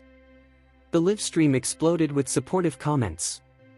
Their request isn't too much at all. Exactly. I don't think Ms. Smith is a good person either. If she wants to cut them off, she should pay them a lump sum and be done with it. If she wants to sever ties, they should settle all past accounts. Not just medical expenses, include living costs and everything else. While such comments poured in, Nora finally raised her icy cold eyes. She said, "Sure. In that case, let's settle the accounts properly. Let's value the meals I ate as a child at $5 each. That's $15 a day. In total, that's..." Wendy smiled and interrupted. "Is there really a need to go into such detail, Nora? This all happened 20 years ago. Who would remember that clearly? Why don't we just calculate the major expenses instead? First, your medical expenses. Next, during the years you were abroad." Henry nodded. "Yes, that's right. Forget the daily food costs. I'll just assume I was feeding a dog. Let's only calculate the big expenses."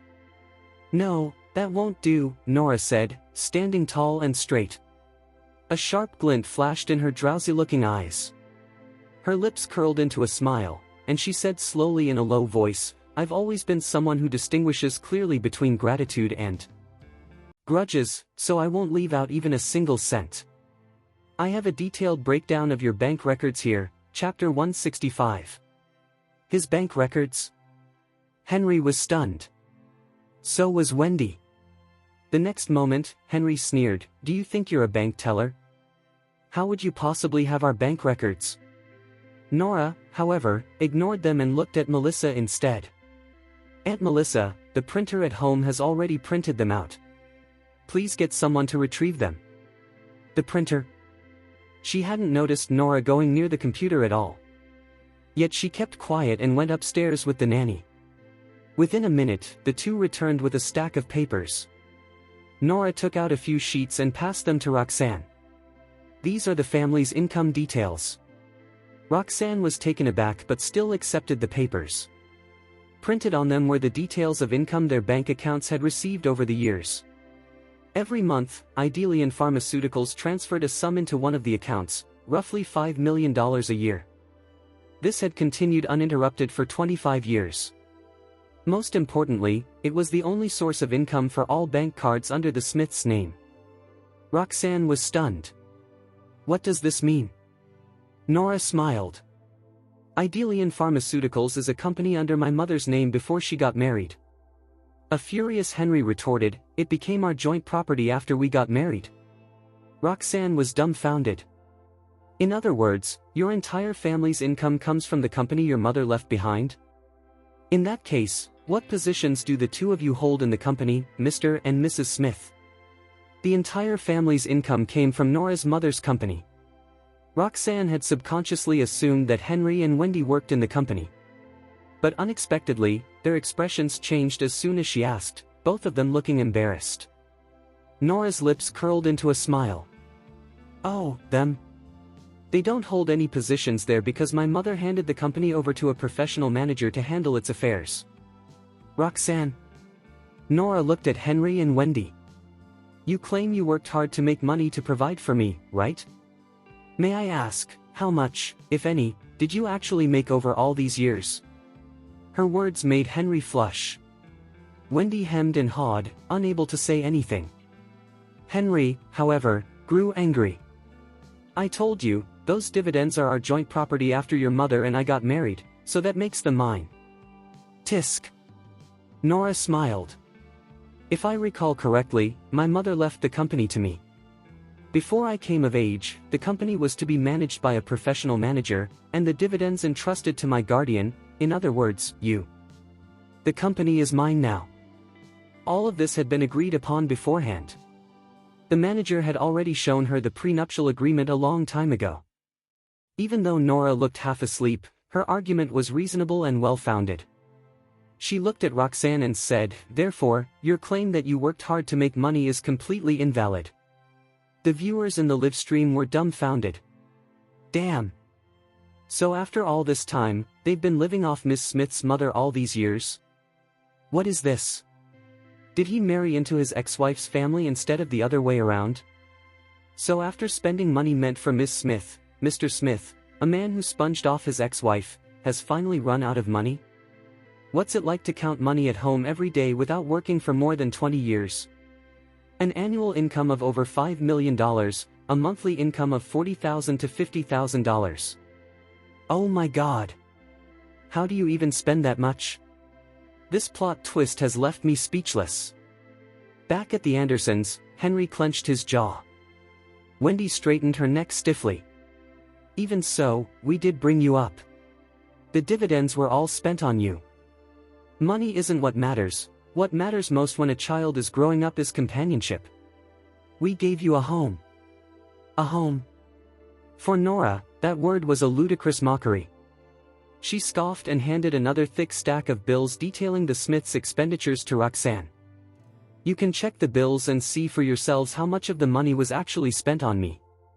Henry swallowed. Wendy hastily smiled. How can anyone remember every single expense over more than 20 years, Nora? No matter what, we're still a family. Nora ignored her. She looked at Roxanne. Can you do accounting? Roxanne replied, yes, I can. For some inexplicable reason, she was now at a disadvantage. She was a reporter who came to mitigate a family dispute, yet she had suddenly become someone's assistant. The corners of her lips twitched as she took out the bills and began going through them. It would take a long time to calculate the expenses fully, so Nora said, just now, they claimed they spent all their savings on my medical expenses. Why don't you calculate how much they spent on that? People were registered under their real names at the doctor's offices. If they had taken her to the doctors, there would be records. Roxanne nodded and started checking the bills from 25 years ago. She also got the cameraman to record and calculate the numbers. After going through a few pages, she was stunned. It wasn't until Nora was 5 that she finally found a medical record, $30. The cameraman. Nora looked down. That expense was for when she had food poisoning from eating expired food due to hunger. Henry couldn't allow her to die. If she had died before coming of age, the family dividends would have been cut off. But he also couldn't bear to send her to a hospital, so he had her treated at a clinic within 4 drip, which saved her life. As Roxanne examined the bills, she noticed large expenses for expensive handbags and jewelry. Miss Smith had been only a few years old, so the purchases couldn't have been for her, or for stocks or investments that had all ended in losses. The family's food expenses were indistinguishable, all mixed together.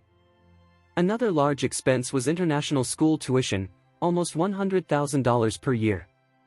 But everyone knew Miss Smith hadn't attended school due to poor health, so it was obvious who the fees were actually for. The more Roxanne saw, the more shocked she became. She also secretly called Henry shameless. Nora looked down. From the bills alone, it was impossible to tell who the food and clothes were for, but she couldn't be bothered explaining. The clothes were all Angela's. She was fat back then, so she had worn pajamas, which were items Angela had rejected. One could also say that the hardships she endured in childhood were a form of training. Through the camera, viewers saw Roxanne's changing expression and embarrassment. Even without her saying a word, everyone could fill in the blanks. Henry and his family must have mistreated their elder daughter. Wasn't this a classic example of a man marrying into his wife's family, sponging off her, and then hogging her assets after waiting until she inherited everything? The comments in the live stream began attacking Henry. Henry realized what had happened. He immediately dropped all pretenses, stared at Nora, and yelled furiously, "Do you know why I didn't treat you well? It's because your mother cheated me into a wedding scam. She got herself pregnant before marriage and lied to me." Chapter 166. An agitated Henry looked extremely furious. He spat out, "I only realized that the child wasn't mine after we were married. You're just like your mother. Like what they say, a crooked stick will have a crooked shadow. You're both cheap women who got yourselves pregnant before marriage." Nora's eyes abruptly widened. She clenched her fists, losing control of her emotions for the first time during this incident.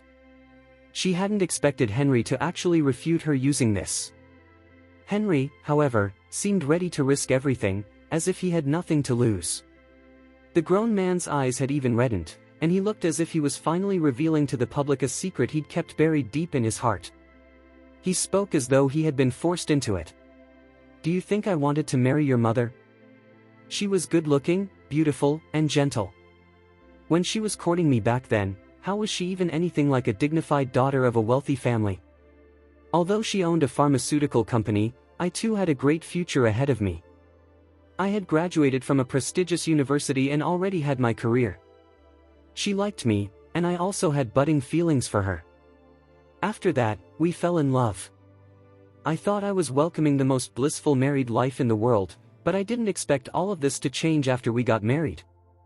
On the first day of our marriage, she told me she was pregnant, but the child wasn't mine. I was furious at that time and wanted a divorce, but she begged me not to and refused to agree to it." Henry heaved a heavy sigh, standing with his hands behind his back, a sorrowful and dispirited sight. In the hospital, Ian, who was watching the live stream, was so furious he flung the cell phone away. There's no way Yvette would beg anyone. Lies. Utter lies. He's lying through his teeth. Yvette was such a strong woman.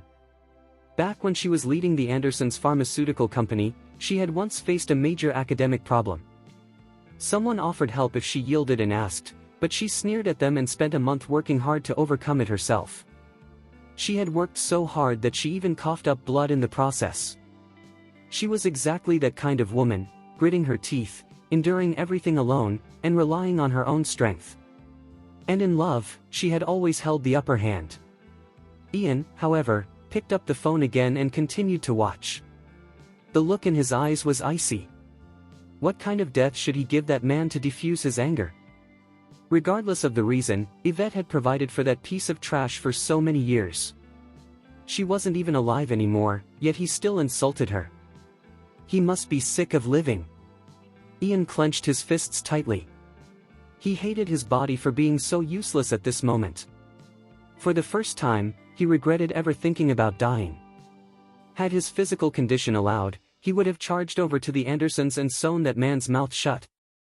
At the Andersons, Henry continued airing his grievances. "I really loved her. I couldn't bear to see her on her knees, so I decided to wait until she gave birth before we divorced. I wouldn't ask for even a cent from her. But humans are emotional creatures. We spent 1.5 years together. She was gentle, caring, and thoughtful toward me. When she gave birth and it was time for our divorce, how could I possibly bear to part with her? She knew I would be soft-hearted, so she cried and said she was terminally ill and didn't have long to live. She wanted me to raise her daughter and told me she had fallen out with her family, so I was her only kin left in the world. She was dying, so thin as she lay on the bed. I ended up relenting again. I really both love and hate her. She also personally chose a second wife, Wendy, for me. She told her to treat me well and wanted the two of us, husband and wife, to take care of her child together. Later, she passed away. I missed her so badly that I fell ill. After being seriously ill for a while, I left my job. Even then, I still couldn't recover from the pain of her departure. I really hate her. I hate her for deceiving me and betraying me by sleeping with another man. We only got married after dating for a year, yet at the time of our wedding, she was already pregnant with another man's child. But she's already dead, so what can I do? Henry wiped away the non-existent tears in his eyes and looked at Nora again. Nora, I know you hate me for not showing you enough care and concern, but if you were me, could you calmly embrace the illegitimate child she had with another man? Wendy cooperated. After spending so many years in low spirits, your father has long since become out of touch with the times. Before your mother died, she said the company was her way of compensating him. That's why we were unemployed. The company was her way of compensating him? Nora lowered her gaze and let out an icy laugh. Henry glared at her again. And you, too. Your mother was afraid you'd make the same mistakes she did, so she didn't allow you to go to school. That's what she said before she died. Sure enough, you turned out just like her. Once again, you got yourself pregnant before marriage and thoroughly embarrassed the Smiths. Your mother let me down, and so did you. It's all your mother's fault that I'm in this state today. You should take responsibility for the consequences you and your mother caused. Nora narrowed her eyes. Although she barely knew that mother of hers who existed only in legends, her gentle but firm voice had kept Nora company for countless days and nights as a child. She wouldn't allow Henry to slander her mother. She believed that, just like herself, her mother had her own reasons for getting pregnant before marriage. Nora stepped forward, clenched her fists, and demanded angrily, her voice cold and crisp, "Take back your accusations against my mother, Henry Smith." Henry took a step back, hiding behind the cameraman. He said mockingly, "Are you stopping people from bringing it up because you don't have the guts to do it yourself? Besides, I wasn't planning to bring this up either. You produced the DNA test results and humiliated yourself. Your mother is a promiscuous woman who slept around with other men while in a relationship with me. She didn't even know who the child's father was. She was used goods just like you are." Nora suddenly stepped forward. No one saw how she maneuvered around the cameraman, but she rushed at Henry with incredible speed, grabbed him by the collar, and said, "I told you to shut up." The cameraman pointed the camera at them. Henry yelled, "Look at her. Do you really dare to hit me when the police are still here? Sir, help." The other policemen were about to intervene when they looked at their team leader, Captain Ford, and saw he wasn't moving. They stopped. When Henry saw that no one was coming, and the hatred in Nora's bloodshot eyes, both new and old grudges combined, fury overwhelmed his reason. He shouted, "Nora, even if you collude with the police, and even if you hit me, it'll never change the fact that your mother was unfaithful and cheated on me." Bam! Nora punched him hard in the face. In the live stream, viewers were attacking both mother and daughter for immoral behavior, and now she was being violent. Public opinion briefly swayed in Henry's favor. However, a man's voice suddenly rang out. That was not what happened back then. Chapter 167. The gentle, mellow voice was mixed with faint panting, as if its owner had run all the way here. Everyone turned toward the gate and saw Caleb Gray walking in. Dressed in a gray suit, he gave off a calm, soothing presence, like a spring breeze. His chest rose and fell slightly as he caught his breath. After speaking, his deep, melancholic eyes shifted to Nora. He nodded politely at her and said gently, "I rushed over the moment I saw the live stream. I almost ruined things for you." Nora. Wasn't he her ex-fiancé Anthony Gray's uncle? He had approached her before to fulfill the marriage agreement between the Grays and her. What was he doing here now? While she was still wondering, Caleb turned toward Henry. The attitude he adopted was completely different from the one he showed Nora. There was even a hint of disgust in his voice as he said, "Do you really think no one knows the truth about what happened back then, Mr. Smith?"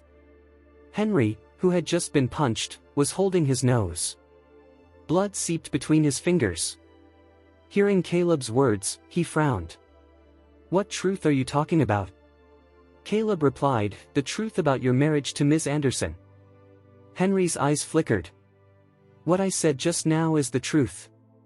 What nonsense are you spouting? Are you trying to twist the facts? And who the hell are you to interfere and help that unfilial girl?" Caleb sighed softly. "I'm from the Gray family." "The Grays?" Henry stared at him in shock. "What?" Nora immediately sensed that something was wrong. She thought of the marriage agreement, how insignificant the Smiths were compared to the Grays, a powerful, renowned family in California, and how the Grays had never demanded to terminate the engagement even after she became pregnant before marriage. "What exactly happened back then, Mr. Gray?" Nora asked. Caleb sighed. "I was only 3 years old at the time, so I didn't know the details myself. Everything I know came from my father, but what he told me is completely different from what Mr. Smith just said." "Completely different?" Henry grew visibly anxious. "You..." He barely managed to utter a word before Caleb shot him a cold glance, frightening him into swallowing the rest of his words. Henry wasn't familiar with New York's wealthy circles, but the Grays were a powerful force in California. What's more, his daughter was still engaged to them. He hurried forward. "We're practically in-laws, Mr. Gray." "You..." Caleb lowered his gaze, his long eyelashes casting shadows on his cheeks. Looking at Nora, he said slowly, "It's true that your mother was pregnant before marriage. But this was something everyone knew, because her belly was already showing when she got married." Her belly was already showing. That meant the so-called wedding scam never existed. Nora narrowed her eyes. "And then? At that time, your father was merely a clerk. For reasons unknown, your mother took an interest in him and had a frank, straightforward conversation with him." Henry immediately protested, "That never happened." Caleb didn't argue. Instead, he took out an old voice recorder pen and pressed the play button. A conversation began playing clearly. The voice, familiar yet distant to Nora, spoke calmly, devoid of emotion. "Do you have a girlfriend, Henry?" Henry's voice sounded younger, trembling slightly. "And no, I don't." "Then are you willing to marry me?" "What?" Yvette let out a low chuckle. "This is a transaction. I'm pregnant, and my child needs a father. Your mother is sick, and you need money for her medical treatment." The sound of Henry swallowing hard was unmistakable. Then your assets." "I'm seriously ill," Yvette said calmly. "I'll probably only live for about a year after giving birth. After I die, the company will be left to my child. I've already hired a professional manager. As for you, you'll act as her guardian. The dividends you receive before she reaches adulthood will be more than enough for you. I won't stop you from remarrying or having children. I only want you to keep my child alive. As thanks, I'll transfer the villa I'm currently living in to you." Henry sounded stunned.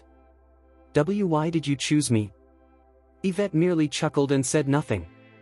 He asked again, "Aren't you afraid I'll mistreat your child?"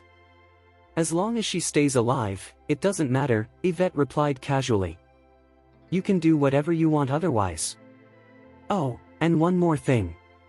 If she accidentally dies, the villa will be reclaimed and the company's dividends cut off. Do you understand?" "Why, yes." "Good. If you agree, sign here. I'll give you 3 days to concede." "No need." Henry interrupted excitedly. "I agree." Silence fell over the entire place. No one had expected such a brutal reversal, nor that Henry would be forced to swallow his own words so quickly. The comments attacking Nora instantly changed direction. "What the f***ck? Isn't this insane? This is just a leech who came to make trouble after he couldn't freeload anymore. That's a villa. At least $5 million. And $5 million in dividends every year. All she asked was that her child stay alive. That mother sounds cold, but damn, she's kind of badass. This is disgusting. They lived off her, lived in her house, abused her child, and now still have the audacity to demand money from her. What kind of trash are these people?" No one paid attention to the comments anymore. Nora's gaze was lowered. Listening to her mother's voice, recorded more than 20 years ago, felt like stepping across time itself. So motherhood could be inherited too. She had inherited her mother's irresponsibility. As long as she was alive. Those words sounded cold, yet they were her mother's greatest hope for her. Her mother had believed that as long as she lived, she would never be ordinary, she would grow strong and confident. That was why she had left her that voice recording, telling her to stay low-key. While Nora remained dazed, Melissa finally recovered and snapped angrily, "Henry, you're worse than a beast. How did you even have the nerve to bring people here and make a scene?" Simon was livid. The Andersons were prepared to let this go, Henry Smith. But after today, this feud is irreversible. Henry and Wendy looked like hunted rats, despised from all sides. They clung to each other. Knowing he was finished, Henry roared in fury, "What are you all celebrating for, Nora? Someone like you, who inherited your mother's cold-blooded nature, doesn't understand family at all. No matter how rich or powerful you become, you'll always be alone. At least we're still a family of three." A family of three? The corners of Nora's lips slowly curled upward. She took a step forward and said calmly, "Henry, after calling you my father for 19 years, how about I give you a farewell gift?" Chapter 168. A gift? Henry narrowed his eyes. What kind of gift is it? Could Nora have been stung by her conscience, so she was planning to give him some money? She had ultimately grown up with them, right? When she was still a child, she had even looked at him eagerly, hoping that he would hug her. Henry's eyes shone with greed. Nora, who had no idea what he was imagining, handed him the other DNA test report she had printed along with the bank statements. She said, "I hope the gift is to your liking." It was a document. Could it be a company ownership transfer agreement? Had that daughter of his finally been pricked by her conscience and decided to transfer ownership of the tiny Idelian Pharmaceuticals in California to him? With that thought in mind, Henry flipped open the document. Wendy, who was standing beside Henry, also breathed a sigh of relief. They didn't have any savings, so they depended entirely on dividends to survive. After so many years, they had grown accustomed to living extravagantly and couldn't break the habit overnight. The lack of income over the past couple of months had nearly suffocated them.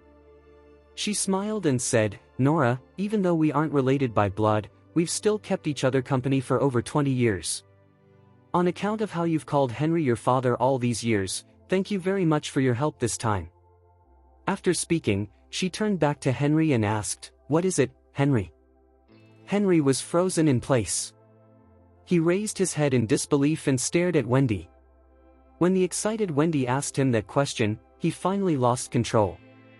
He suddenly reached out and grabbed her by the throat, his expression savage as he demanded, "Tell me, whose daughter is Angela?" Caught off guard, Wendy was stunned. Then, as if she had suddenly realized something, she hurriedly grabbed Henry's arms and said, "Let go of me first, Henry. Let go. Angela is your daughter, of course. Don't be fooled by that woman." Henry loosened his grip slightly when he heard her words. Wendy shoved him away and staggered back several steps. Then she glared at Nora viciously, dropping all pretense. "What did you say to Henry, Nora?"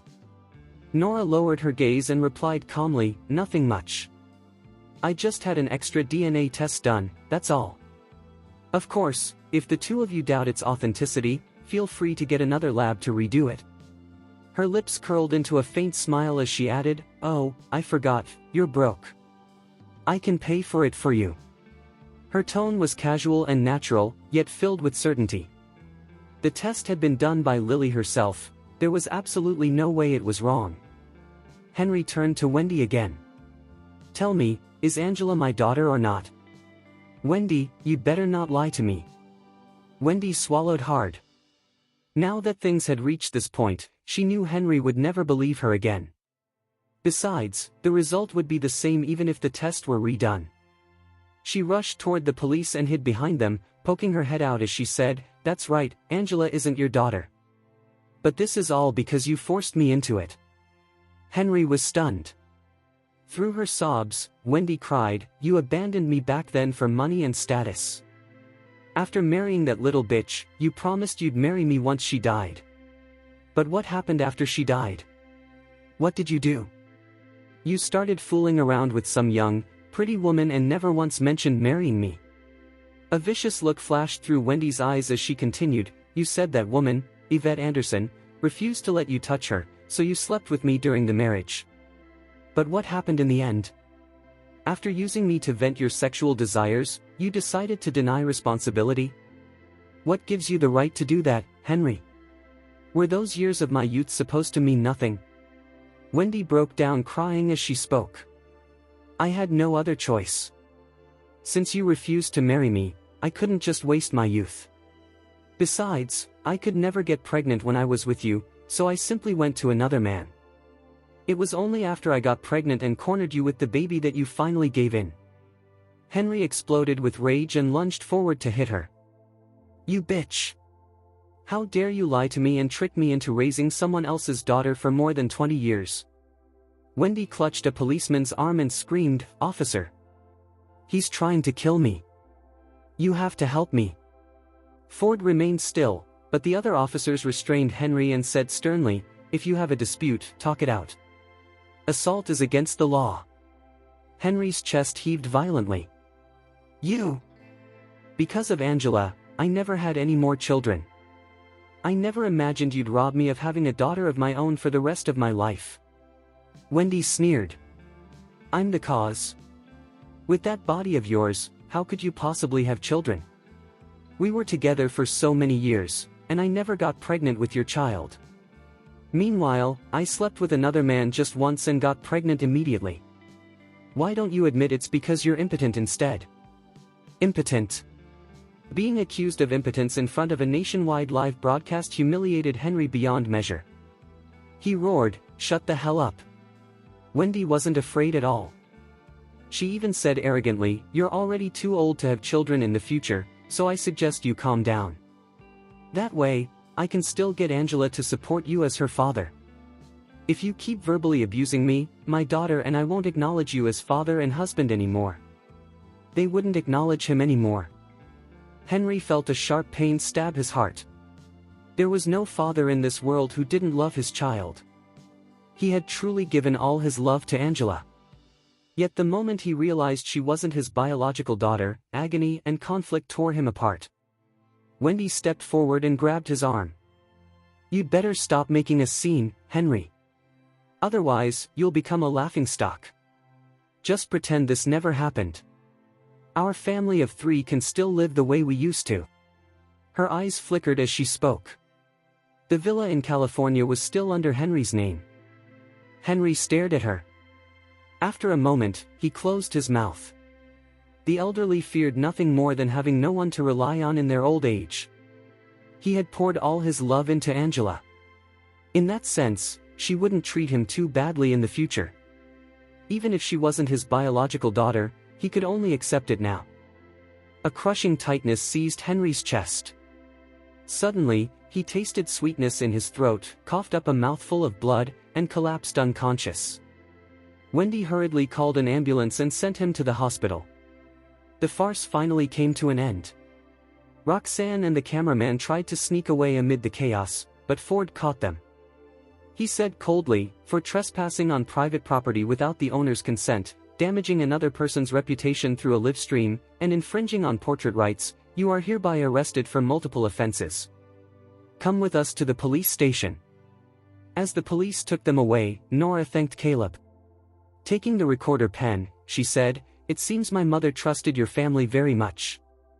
Caleb smiled gently. His melancholic eyes were deep and unfathomable as he said, "I thought you would ask me who your biological father is." Nora looked up at him and asked, "You know who he is?" Chapter 169. Caleb smiled and shook his head. "I don't." Nora let out a soft "oh."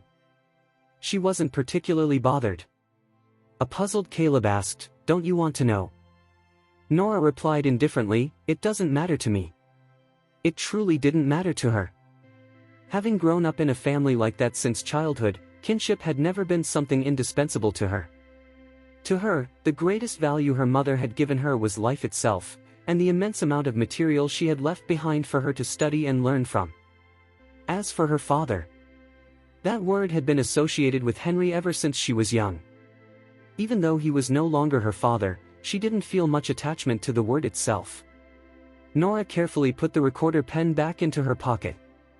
Then she looked at Caleb and said, "Thank you." "You're welcome."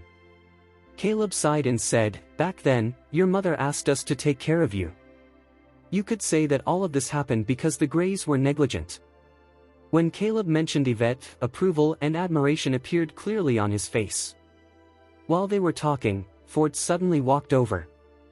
His expression was as stern as ever, as though he had never smiled in his life. Interrupting their conversation, he said, "Miss Smith, Mr. Gray, we need both of you to give statements for investigative purposes." "Statements?" Nora was taken aback. Caleb couldn't help but ask, "It was just trespassing on private property. Why do we need to give statements?" Ford's expression was firm. His sharply defined features gave him an imposing presence. Though he spoke politely, his tone carried an unmistakable authority, like that of someone who had held a high position for years. "Please cooperate and go through the process with us." Nora felt instinctively that he wasn't someone to mess with. She nodded. Caleb didn't refuse either. The two of them were taken to the police station together and assigned to separate rooms. Nora sat casually in the dim interrogation room. Her relaxed, boss-like demeanor made several policemen exchange glances. Most people would be trembling with fear inside a police station. Why did this woman look as though she were sightseeing? Was it really necessary to bring them in just to take statements over a trivial trespassing issue? Of course, none of them dared voice those thoughts. They could only sneak glances at Ford. That man's identity was far from simple. The entire police station followed his orders without question. Nora looked around curiously. "What are you looking at, Miss Smith?" Ford asked. "At this dark little room of yours. It blocks out all the light. I could probably sleep really well here." Although Nora slept a lot, the quality of her sleep had always been poor. Because of that, Cherry never dared to disturb her once she fell asleep. The interrogation room had no light at all, which unexpectedly made it a perfect place for sleeping. Ford remained silent for a moment before asking, "Do you know anything about your mother, Miss Smith?" Nora raised her eyebrows slightly. Suddenly, she asked, "Are you a special operations officer?" Ford was taken aback, but he didn't answer. Nora tapped her fingers lightly against the chair. "All the other officers follow your lead, so your rank must be very high. But it doesn't make sense for someone of your status to handle a simple trespassing case." "So, you came to my house for this reason?" Ford's jaw tightened. After a moment, he stood up. As he rose, he subconsciously straightened his back. His posture was tall and rigid, his presence sharp like a drawn blade, like nothing could stand in his way. His voice was deep and steady. "My name is Morris Ford." "Hello, Captain Ford." Morris said, "We're investigating a case from over 20 years ago. The case is related to your mother, so I'd like to learn more about her through you. Please cooperate, Miss Smith." Nora's eyes flickered slightly. Just as she had suspected. Back then, her mother had suddenly left the Anderson family, broken off with Ian Smith, gone to California alone, and cut off all contact with her relatives. There had to be a reason for it. She asked, "May I ask what kind of case it is?" Morris shook his head. "I'm sorry. This is a Class S case. You are not authorized to know any details." Nora fell silent for a moment before finally saying, "I don't know anything." Her mother had left her many things, but aside from the Imperial League, nothing crossed legal boundaries. Morris scrutinized her, clearly trying to determine whether she was telling the truth. His gaze was razor-sharp. No one could lie under such scrutiny. Yet the young woman before him remained calm, her almond-shaped eyes clear and transparent, so clean it felt as though one could see straight through them, yet still understand nothing. For the first time, Morris couldn't see through someone. After a moment's thought, he said, "In that case, please sign the statement, Ms. Smith. You may leave afterward." With that, he walked into the neighboring room. Caleb was in the room next door. After signing her statement, Nora left the police station. She waited outside for a while before Caleb finally emerged. There was hesitation on his face as he said, "That man is really strange. He kept asking about Auntie Vet, but I was only 3 or 4 years old back then. How would I know anything about her?" Nora's eyes flickered slightly when she heard that. Just then, Caleb's phone rang. He smiled at Nora and answered it. Almost instantly, his expression darkened, and a cold glint flashed through his eyes. "I'll be there right away." After hanging up, he looked at Nora and said, "I have something to take care of, Miss Smith. I'll be leaving first." Nora nodded. At the same time, in the hospital, Joel Smith rushed over after receiving a call from the nurse, panting heavily. When he entered the ward, he saw his uncle, who was usually lethargic and half-dead looking, sitting upright on the bed, his expression tense and restless. Joel asked, "What's wrong, Uncle Ian?" After a long silence, Ian finally said, "Joel, she must be my daughter." Joel was stunned. "Who?" Ian's hand trembled slightly as he answered, "Nora Smith." He had watched the entire live stream. That was why he knew Yvette's company in California back then was called Idealian Pharmaceuticals. Ideals. Dreams. And Ian.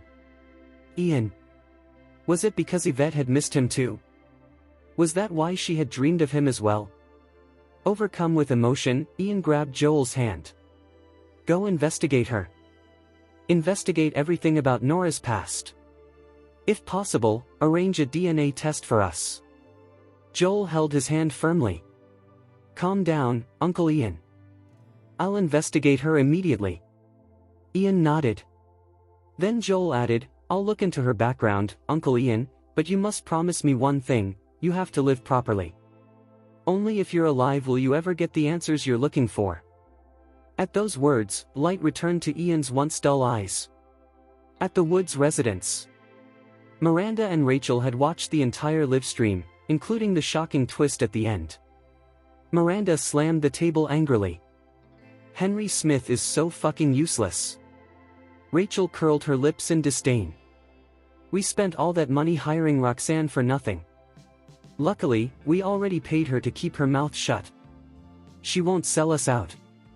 However, the moment she finished speaking, the door was suddenly pushed open. Chapter 170. Farrell entered the room, his expression livid. When Miranda saw him, she hastily exchanged a look with Rachel, and both of them immediately fell silent. Miranda stood up and took a step forward with a smile. "Why are you back so early today?" she asked. She subconsciously reached out to take Farrell's bag, but when she grabbed it, she realized that Farrell hadn't let go. Startled, Miranda called out in confusion, "Farrell?" The moment she spoke, Farrell suddenly raised his hand. A loud smack echoed through the room as he slapped her hard across the face, sending her head snapping to the side and making her see stars. She was completely stunned. The Woods had always been a scholarly family that preferred reasoning over violence. Farrell was a gentleman among gentlemen. In all these years, he had never even raised his voice at her, let alone struck her. After a brief moment of shock, Miranda finally reacted. She screamed shrilly, "What are you doing, Farrell? How dare you hit me? Are you looking down on me because my family is down and out now? I knew it. I knew the Woods would kick me while I'm down. Fine, I'm leaving. I'm going back to my parents' house." Farrell stared at the woman before him, a sharp glint flashing through his eyes. The disappointment in him turned into contempt as he sneered. "You're right. I'm not fortunate enough to keep a daughter of the Sonnets as my wife. I'll have someone pack your things and send you back immediately." Miranda was dumbfounded. Rachel rushed forward anxiously and shouted, "Dad, what are you doing? If you're sending Mom away, then you might as well send my younger brother and me away too." Farrell glared at her and suddenly raised his hand, frightening Rachel into squeezing her eyes shut. However, when the slap landed, Rachel felt no pain on her cheek. She opened her eyes in shock and saw that Farrell's own cheek was red. He had slapped himself instead. Farrell stared at Rachel with deep grief and said, "Spare the rod, spoil the child. It's my fault for thinking that since you're a girl, you should be raised entirely by your mother. That's why you grew up so jealous, narrow-minded, and petty at such a young age." Rachel found his scolding absurd. She retorted, "Did my aunt say something to you again, Dad? How can she be like this? She pretended to forgive us on the surface and even called you, then immediately turned around and complained behind our backs.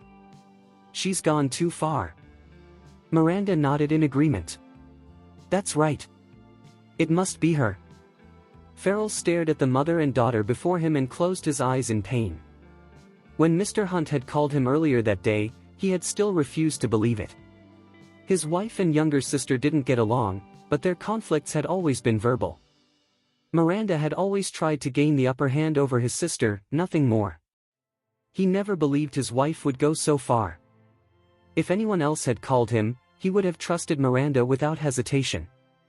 But the caller had been Justin Hunt. Mr. Hunt would never target a woman without reason. What was worse, he had even sent Farrell's solid evidence, proof of them bribing Roxanne and paying to manipulate the livestream's popularity on social media. No matter how unwilling Farrell was to accept it, he had no choice but to believe the truth. He waved his hand tiredly and said, "I'll give you two options." Miranda froze. Farrell lowered his head and said, "First option, someone will monitor all your actions from now on, but you'll retain the title of Mrs. Wood. Second option, we divorce." Miranda was stunned. "No. I don't agree." Rachel shouted. "Dad, are you planning to put Mom under house arrest?" "You." Before she could finish, Farrell turned to her and said coldly, "And you as well. I'll give you three options.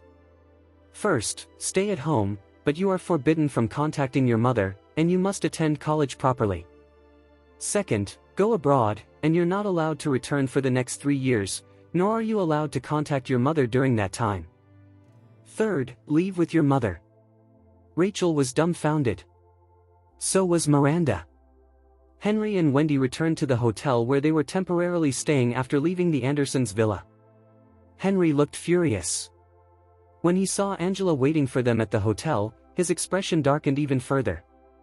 Angela had watched the entire live stream, so she naturally knew the truth. She rushed toward Henry with reddened eyes and said, "Dad, I know Mom let you down, but in my heart, you're still my father." As Henry was hugged by her, memories of carrying her and playing with her when she was young surfaced. The anger in his heart dissipated instantly. Forget it. No matter what, he had raised her himself. He still had feelings for her. Henry took a deep breath and went into the bathroom to take a shower. He was completely exhausted after making such a scene at the Andersons' place. When the sound of running water filled the room, Angela sat beside Wendy uneasily. Lowering her voice, she asked, "Mom, so I'm really not Dad's daughter? What should we do now?" She curled her lips in disdain. "I've never liked him since I was little anyway. He doesn't work and has no ambition at all. All he does is mess around at home every day. I couldn't even answer when my classmates asked what my dad did for a living, it was so embarrassing. No wonder I don't look like him. Turns out I'm not even his daughter. Mom, since the truth is out and he doesn't have any money left, can we just abandon him? Let's leave on our own." Wendy whispered urgently, "Shoo, keep your voice down. Don't let him hear you. We still need to keep him happy for now. At the very least, the villa in California is still under his name. It's worth over $5 million. We can fall out with him after he transfers the villa to you." The villa. Thinking of the $5 million, Angela finally sighed.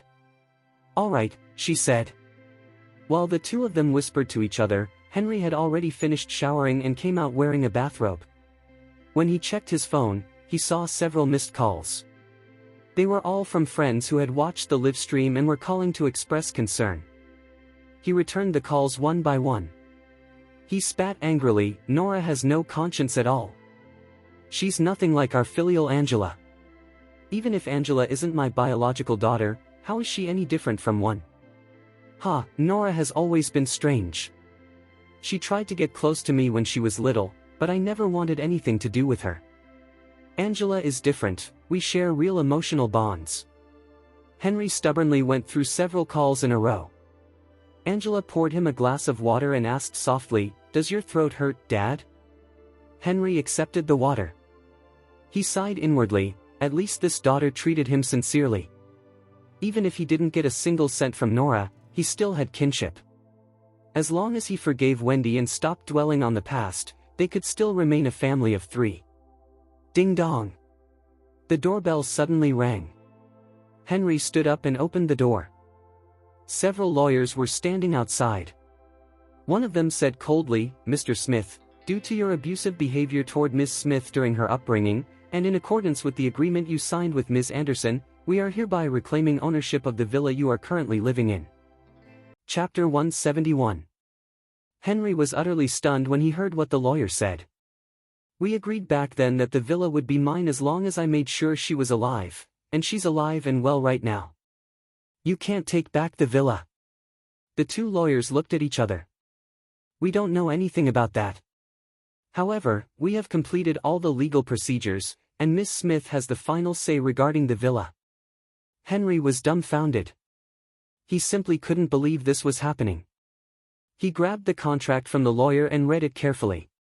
Sure enough, there was a clause in the contract he had signed stating that once Nora came of age, she would have the right to decide whether to take back ownership of the villa.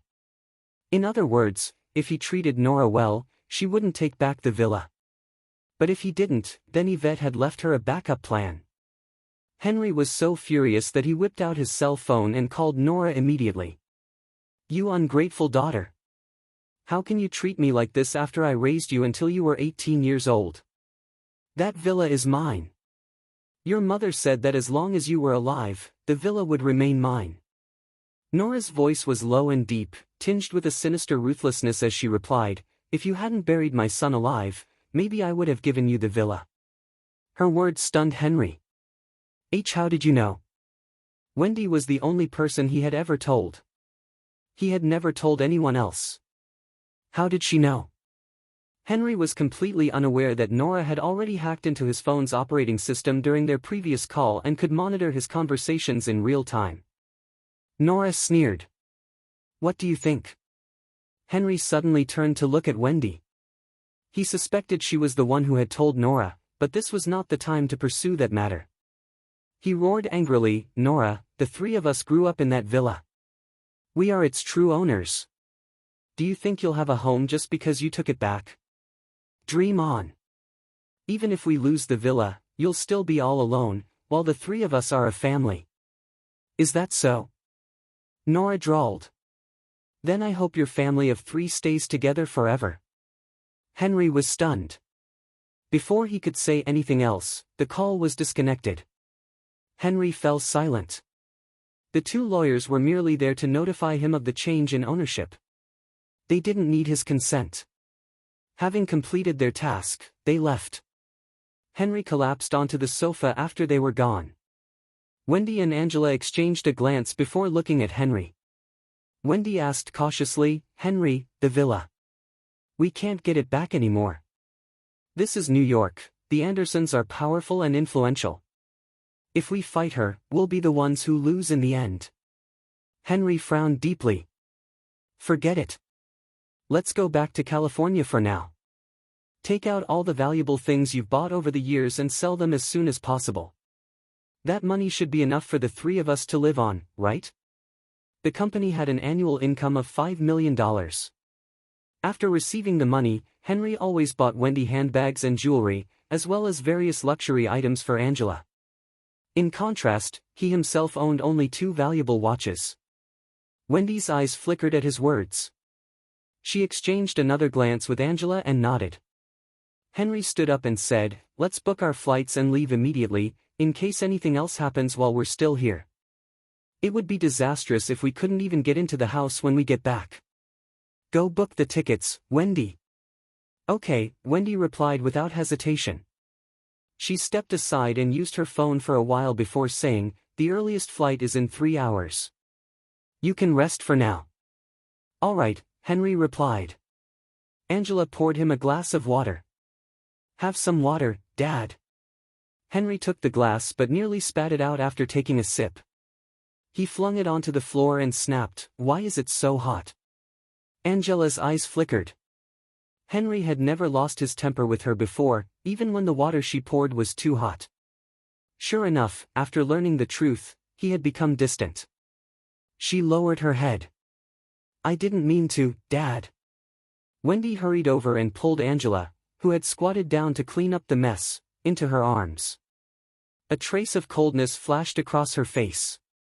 Then she smiled and said, "Since you've been accepted into New York University's School of Medicine, you should go back to school, Angela. You don't need to return with us. Go find a summer internship instead. There's still some money on this card, take it with you for now." Angela looked at Henry. Henry wanted to say that there was nearly $50,000 on the card and that it was too much. But when he thought about selling the valuables at home for over $1 million, he chose to remain silent. He had to win his daughter over. Angela took the card, picked up her bag, and left. After she left, Wendy and Henry packed their luggage together. An hour later, the two headed to the airport. When they arrived, Wendy suggested, "Why don't you check in the luggage first? The line over there looks long. I'll collect the tickets at the self-service kiosk and come back later." Checked baggage had to be handled at least 50 minutes before takeoff. Time was tight, so Henry nodded. He took the 2 suitcases and joined the line. Watching the slow-moving crowd ahead made him increasingly anxious. New York was crowded, even the airport was packed. With only an hour left before takeoff, and more than half an hour already gone with no sign of Wendy returning, Henry decided to call her. Wendy answered almost immediately. "Where are you?" Henry asked. Wendy smiled. "I'm on the plane, of course." Henry froze. "What?" "The plane is about to taxi, Henry," Wendy said calmly. "Let's say our goodbyes here." Henry was completely stunned. "What do you mean, Wendy?" "I mean exactly what I said. Don't worry about the luxury goods in the villa, I've already asked my brother to retrieve them all." Henry was filled with disbelief. "Wendy, what are you doing? Those things are worth over $1 million. Even without the villa, we wouldn't have to worry about money for the rest of our lives." Wendy laughed lightly. "Yes, you're right. With that money, Angela and I won't have to worry about money for the rest of our lives, so you can rest easy." Henry finally understood. "Are you abandoning me?" Wendy sneered. "I've done everything, worked myself to the bone taking care of you all these years. And what about you? Who do you think you are? All you ever do is shout at me and treat me like a free babysitter. Now that you have no income, why should I keep bending over backward to please you? The money is mine now, and I'll spend it however I want. You don't need to worry. As for Angela, I suggest you don't bother her anymore. Otherwise, I'll expose everything you've done and send you straight to jail." Chapter 172. Henry had engaged in some illegal business dealings in California over the years. Although he had ended up suffering losses, the fact remained that he had broken the law. If Wendy really reported him, Henry would definitely end up in jail. Henry was thoroughly intimidated. Wendy then said, "After all, we were married for so many years, so I didn't leave you with absolutely nothing. There's a small bag in the left pocket of the suitcase with your ID card and $30,000 inside. You can take that as my way of paying tribute to whatever friendship we once had." Henry panicked. He shouted into the phone, "Get off the plane, Wendy. Get off the plane right now. I want to see you. You can't just leave me behind." His eyes were bloodshot, and for the first time, he felt genuine fear gripping him. Never had he imagined that he would be betrayed and abandoned in middle age. His voice trembled as he pleaded into the phone, "Wendy. Wendy, I was wrong. I shouldn't have made those mistakes when I was young. I really know I was wrong now. Come back to me. Come back. Wendy's voice was soft but resolute. The plane is about to take off, Henry. Goodbye. She hung up immediately after saying that. Henry stared at his phone and frantically called her back, but all he heard was, "The person you are trying to reach is unavailable. Please try again later." He rushed toward the windows and just managed to see the plane bound for California lifting off into the sky. How desperately he wished he could smash through the glass and jump straight onto that plane. For all these years, Wendy had taken care of everything at home. Henry had always believed that the woman truly loved him. Back when he had made the deal with Yvette in his youth, he actually already had a girlfriend. However, for the sake of wealth and status, he had made Wendy wait for him. Yvette had clearly stated that she did not want a man who already had a girlfriend, fearing it would complicate things in the future. That was why he had never mentioned Wendy at all. But now, Wendy no longer wanted him. This wasn't merely physical abandonment, it was spiritual betrayal as well. Henry collapsed against the window and cried uncontrollably, like a child who had lost his way home. No, he absolutely could not let Wendy go just like that. Clutching his ID and bank card, he rushed to the counter to buy a ticket for the next flight to California so he could chase after her. However, all the tickets for the earliest flight were sold out. While Henry was panicking, a man walked over and asked, "Are you looking for a ticket for the flight departing in an hour?" "I have one." Henry froze. The man continued, "I booked one earlier. We'll go online together. If you book it immediately after I cancel mine, you should be able to get it."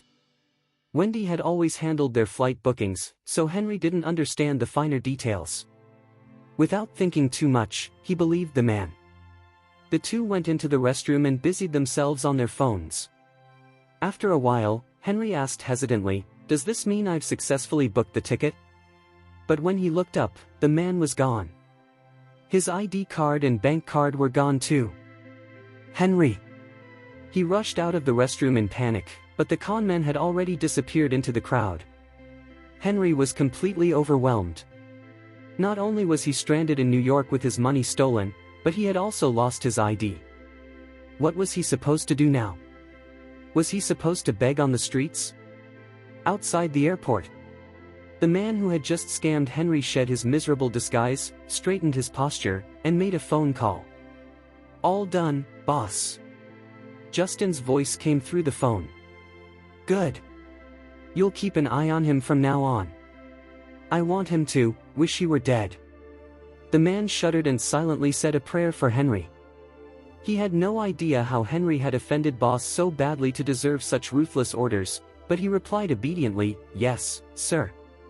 At the Hunts. A murderous gleam flashed through Justin's deep, unfathomable eyes as he ended the call. Over the past few days, through his own investigations and by subtly probing Cherry, he had more or less pieced together the truth of what had happened back then. Nora had never abandoned Pete, it was Henry Smith who had buried him alive. Justin recalled that day. If he had hesitated even a little after hearing what the other party said, or if he had been arrogant enough to think that since he had never slept with any woman, there was no way he could have a child, and therefore hadn't rushed over, Pete would no longer be alive. Because of that, killing Henry would have been an easy decision. But death would be far too merciful. Since Henry had tried to kill his son, Justin would make him suffer for the rest of his life. Putting his phone back into his pocket, Justin walked out of the room, his steps relaxed. After doing something good, one should naturally collect the credit.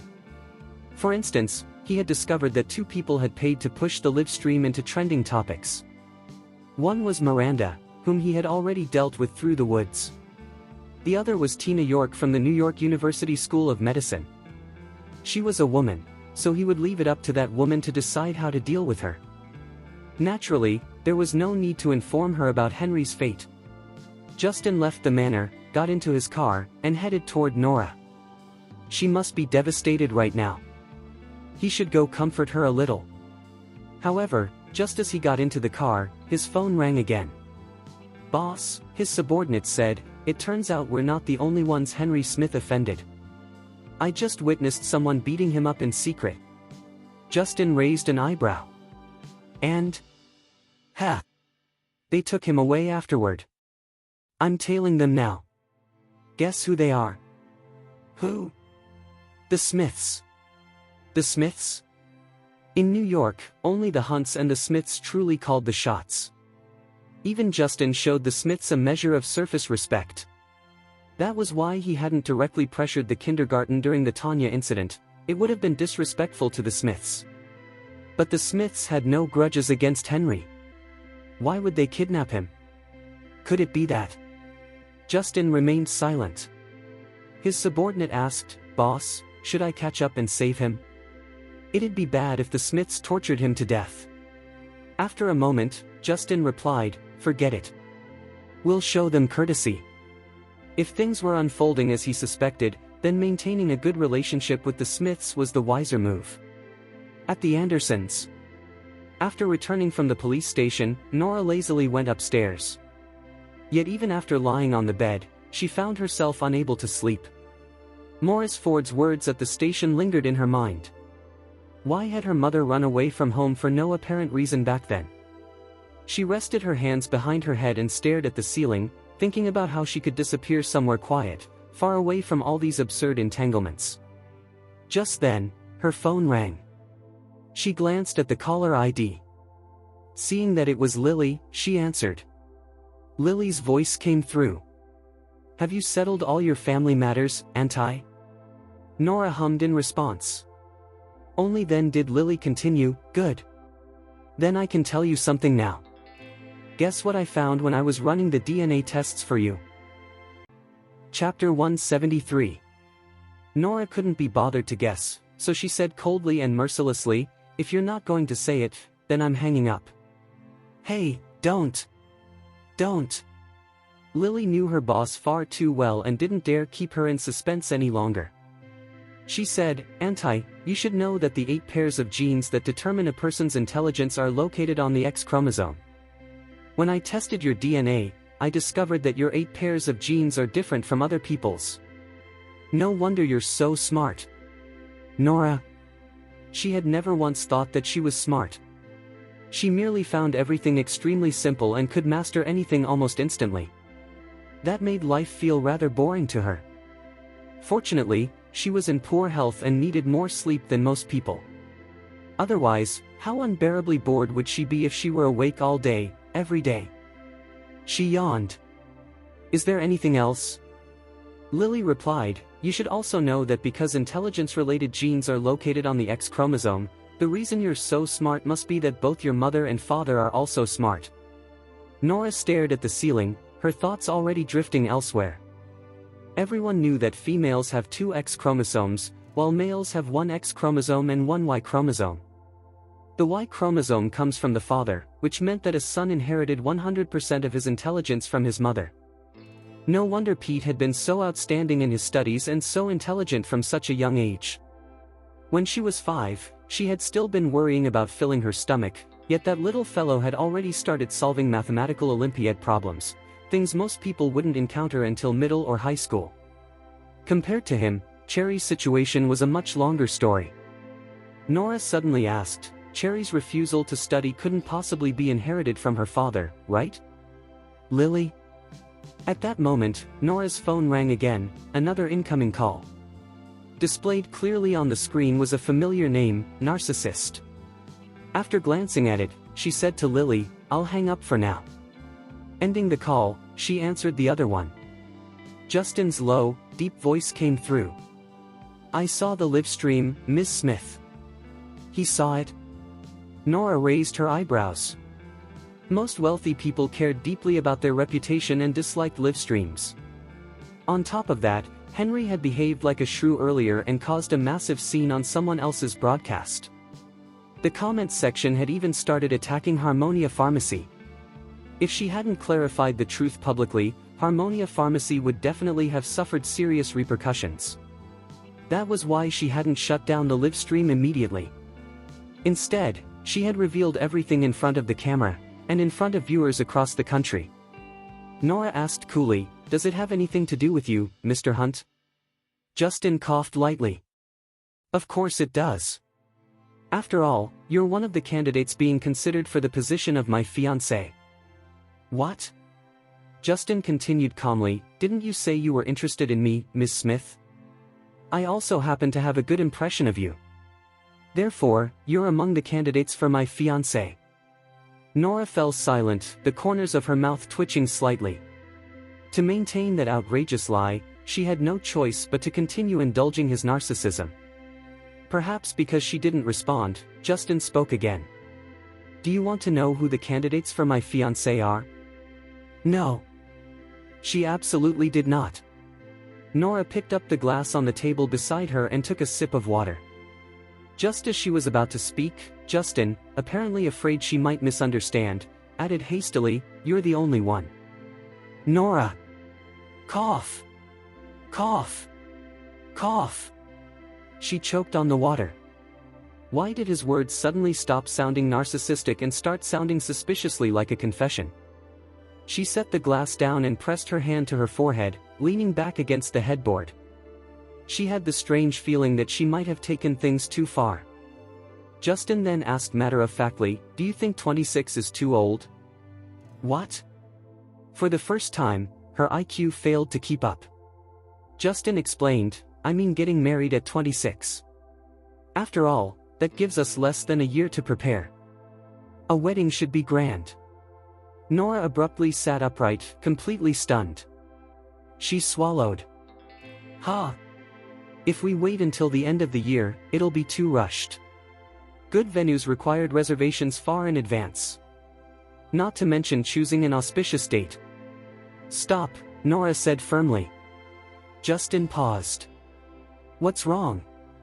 She took another sip of water to steady herself, feeling as though she were being forced into marriage. Then she said abruptly, actually, I'm a female hooligan. Justin? A great man once said that engaging in romantic relationships without any intention of marriage is hooligan behavior. This time, Justin fell silent. Nora cleared her throat and continued, Mr. Hunt, I don't think I've ever confessed my feelings to you, right? Do you know why? Why? Because I don't believe in marriage. She fabricated the excuse effortlessly.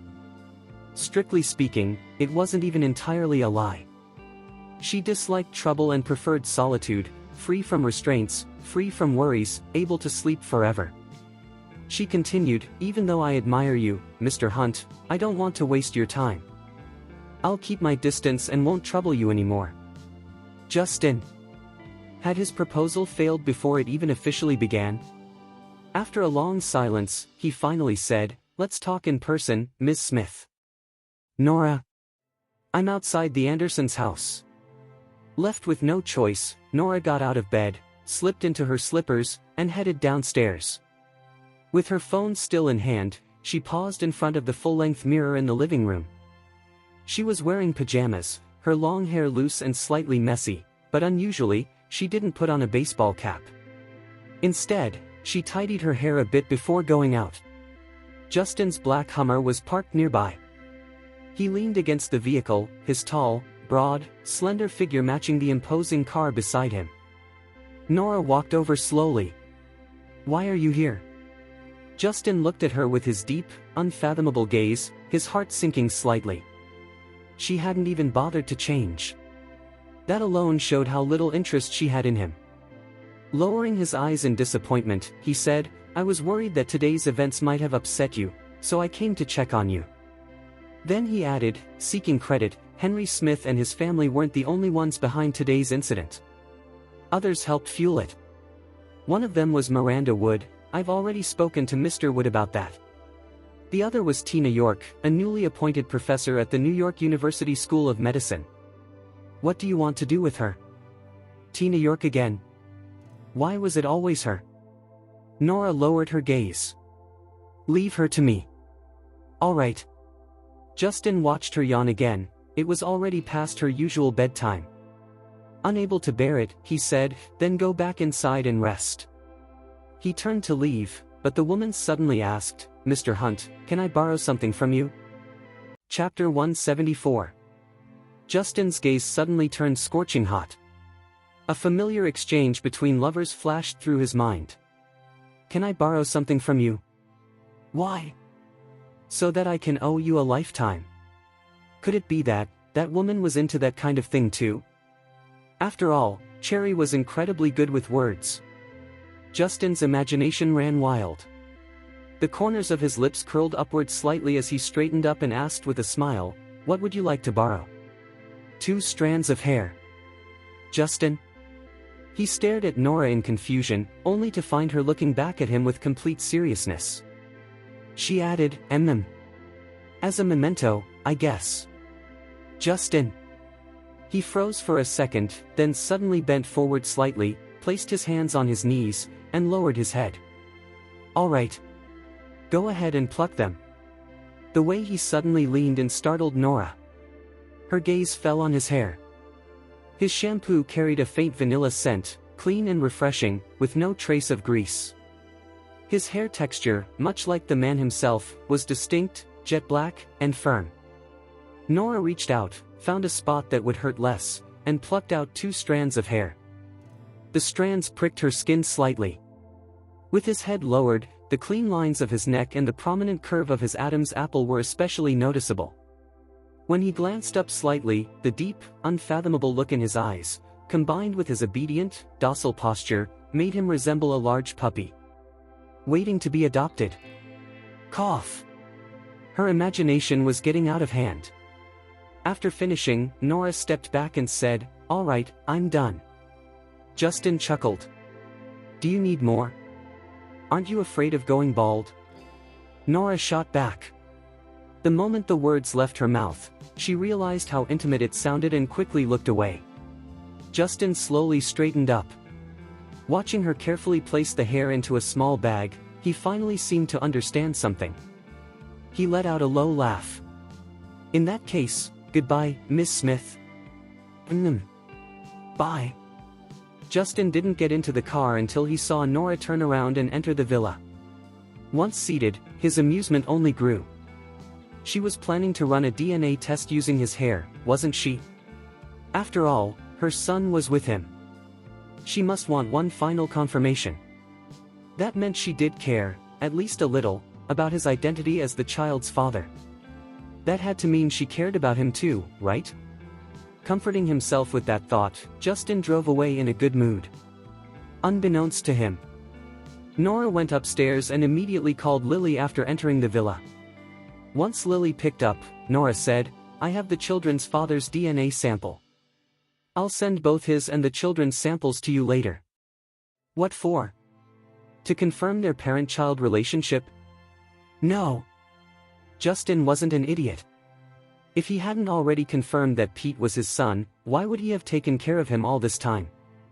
It wasn't like he had a hobby of raising other people's children. It was just that. With a hint of disdain, Nora said, "Check his IQ genes and see whether they'll drag Cherry's intelligence down. After all, my daughter inherited half of her IQ from him. And also check whether narcissism is hereditary." Then, lowering her gaze, her expression calm and her eyes cool and clear, Nora added, "By the way, did you immediately destroy all my DNA data after the comparison?"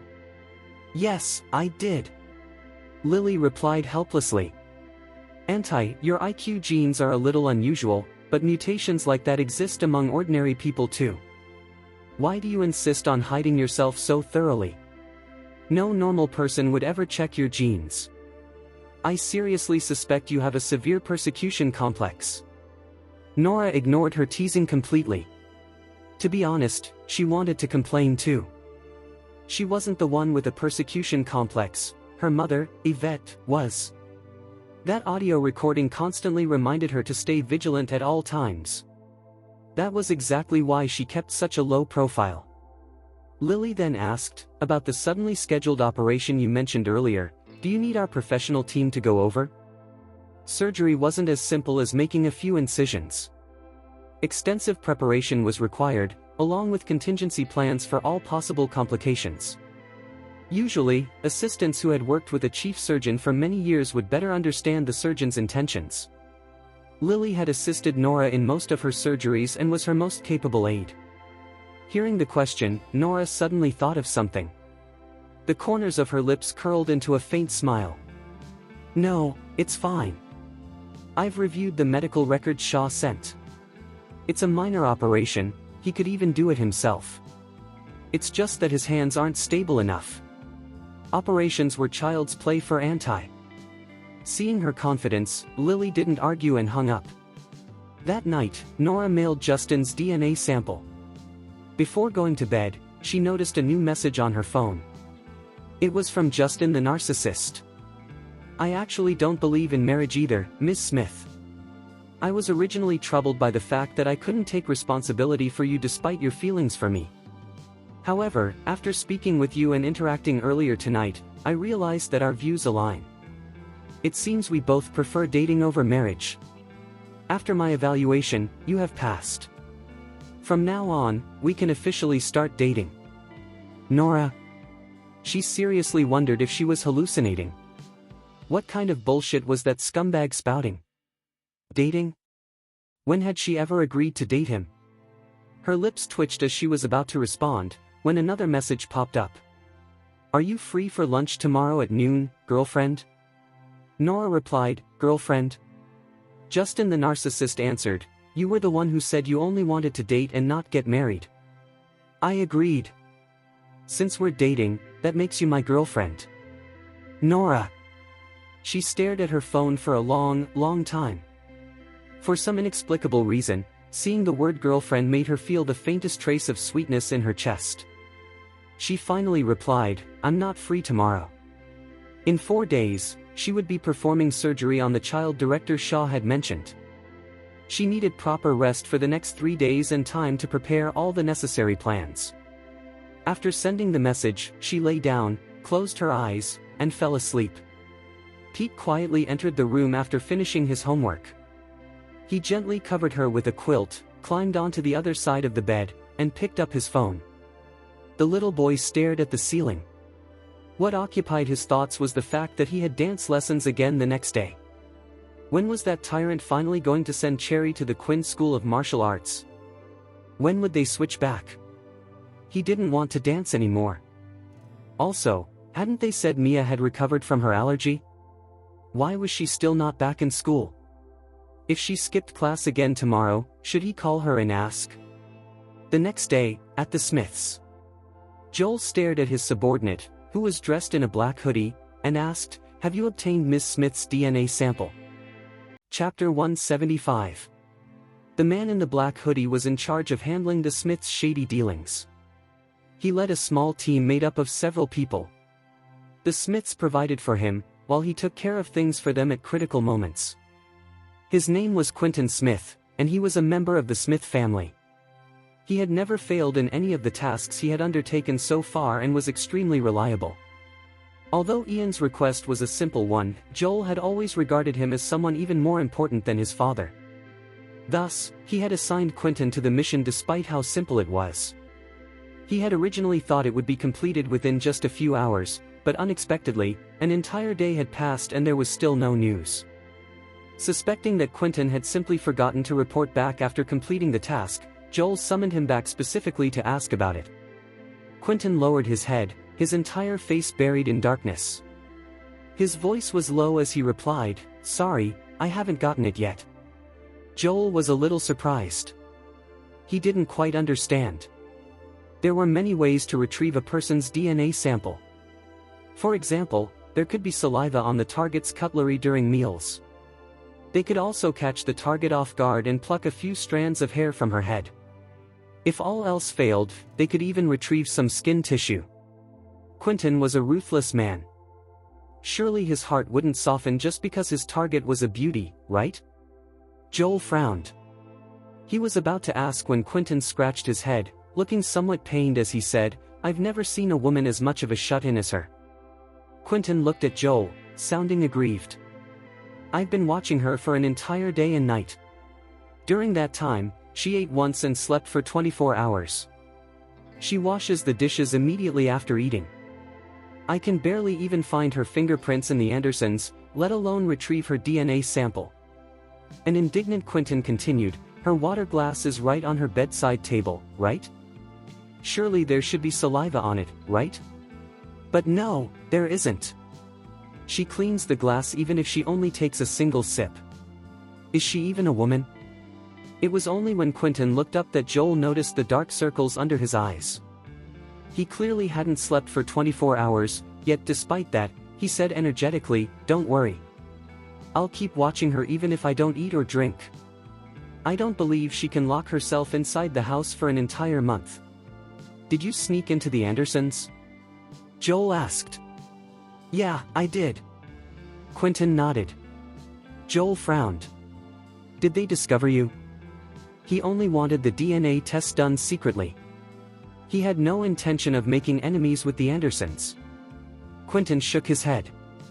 "I'm confident about that. My footsteps are light, and I carry my equipment wherever I go. I won't leave behind any traces." Joel nodded. Then he turned and walked out of the room. "Where are you going?" Quentin asked. "To send my daughter to school." "At the Andersons." Nora stretched after waking up, then leisurely shuffled out of her bedroom. As she exited, her eyes flickered slightly and she glanced at the door. As expected, the strand of hair she had attached to the door before going to bed had fallen off. It seemed she hadn't imagined someone sneaking into her room the previous night while she was asleep. Nora walked around the entire house but found nothing missing. The only things that had been touched were her water glass and the trash can in the bathroom. TSK. What a disgusting thief. Nora shook her head, growing more vigilant at the same time. It seemed her mother had been right after all. She was already keeping such a low profile, yet people were still setting their sights on her. Life was simply too dangerous. If she died and turned to ashes, would she finally be free of all disturbances? Nora shook her head and dismissed the thought. Then she led Pete out of the house and sent him to school. On the way, Tanya asked, "Has hell frozen over today, Nora? Even though I'm at home, you actually took the initiative to take us to school. And you even woke up early." "Oh, I'm going to the New York University School of Medicine later for a preoperative consultation, so I need the car. It just happens to be on the way." "Tanya." The corners of her lips twitched as she hugged Pete and cried, "Look at your mommy, Cherry. She has absolutely no self-awareness at all. Even when she wakes up early, it's not for our sake." Pete was silent for a moment before replying, "God, Mom, why do you insist on humiliating yourself by asking questions like that?" "Tanya?" It took her a while to understand what Pete meant. She coughed and said, "That does seem to be the case." Pete let out a silent sigh before suddenly asking, "Will Mia be at school today?" A gloomy expression appeared on Tanya's face at the mention of the name. She shook her head. "I don't know." Pete couldn't help asking, "Can you call and ask them?" Tanya's jaw tightened. "Let's talk about it another time." After dropping them off at kindergarten, Nora drove to the New York University School of Medicine. The child's brain surgery was a classic case of its kind, so many people had come to attend the meeting, including all the professors and directors from the neurosurgery department. She parked outside the conference room and was about to go upstairs when she spotted Tina. Holding a small notebook, Tina stood up straight and headed upstairs as well. She was in an exceptionally good mood today. Although she hadn't managed to make Nora pay during the live stream, there was an old saying, "Those who suffer setbacks in love thrive in their careers." She had finally ushered in a new chapter in her professional life. Her request to prepare for the operation alongside Anti and Director Shaw had been approved. Previously, when Anti performed surgery while Tina was caring for Mrs. Hunt, Anti had brought her own team, and Tina hadn't even been allowed into the operating room. She had wanted to observe and learn back then, but Justin hadn't allowed it. Now, her chance had finally come again. Not only that, she had also been granted the right to personally participate in the operation. In other words, she could now assist Anti directly. Even if she only performed a simple suture, the mere association would elevate her standing in the medical field. However, as she walked, she suddenly caught sight of a particularly loathsome figure. Tina stopped in her tracks. Sure enough, she saw a sloppy figure strolling casually over from the parking lot. It was Nora. Her expression darkened as she walked toward the conference room. After taking a few steps, she realized that Nora was heading there as well. The two of them arrived at the entrance at the same time. Seeing Nora about to enter, Tina immediately asked, "What are you doing here?" Nora glanced at her but didn't answer. Tina suddenly stretched out her arm to block her and said, "Sorry, but we have an important meeting with Director Shaw today. If you're here for him, I suggest you wait in his office instead. This isn't a place where unrelated personnel can just waltz in." "Nora?" She looked at Tina half amused, finding her utterly ridiculous. "Unrelated personnel?" she asked. Tina nodded. "Ms. Smith, I advise you not to be so greedy. You were already extremely lucky to enter Anti's operating room last time because of Mr. Hunt. Are you planning to follow us in again this time? You can't have one person hogging all the good things, can you?"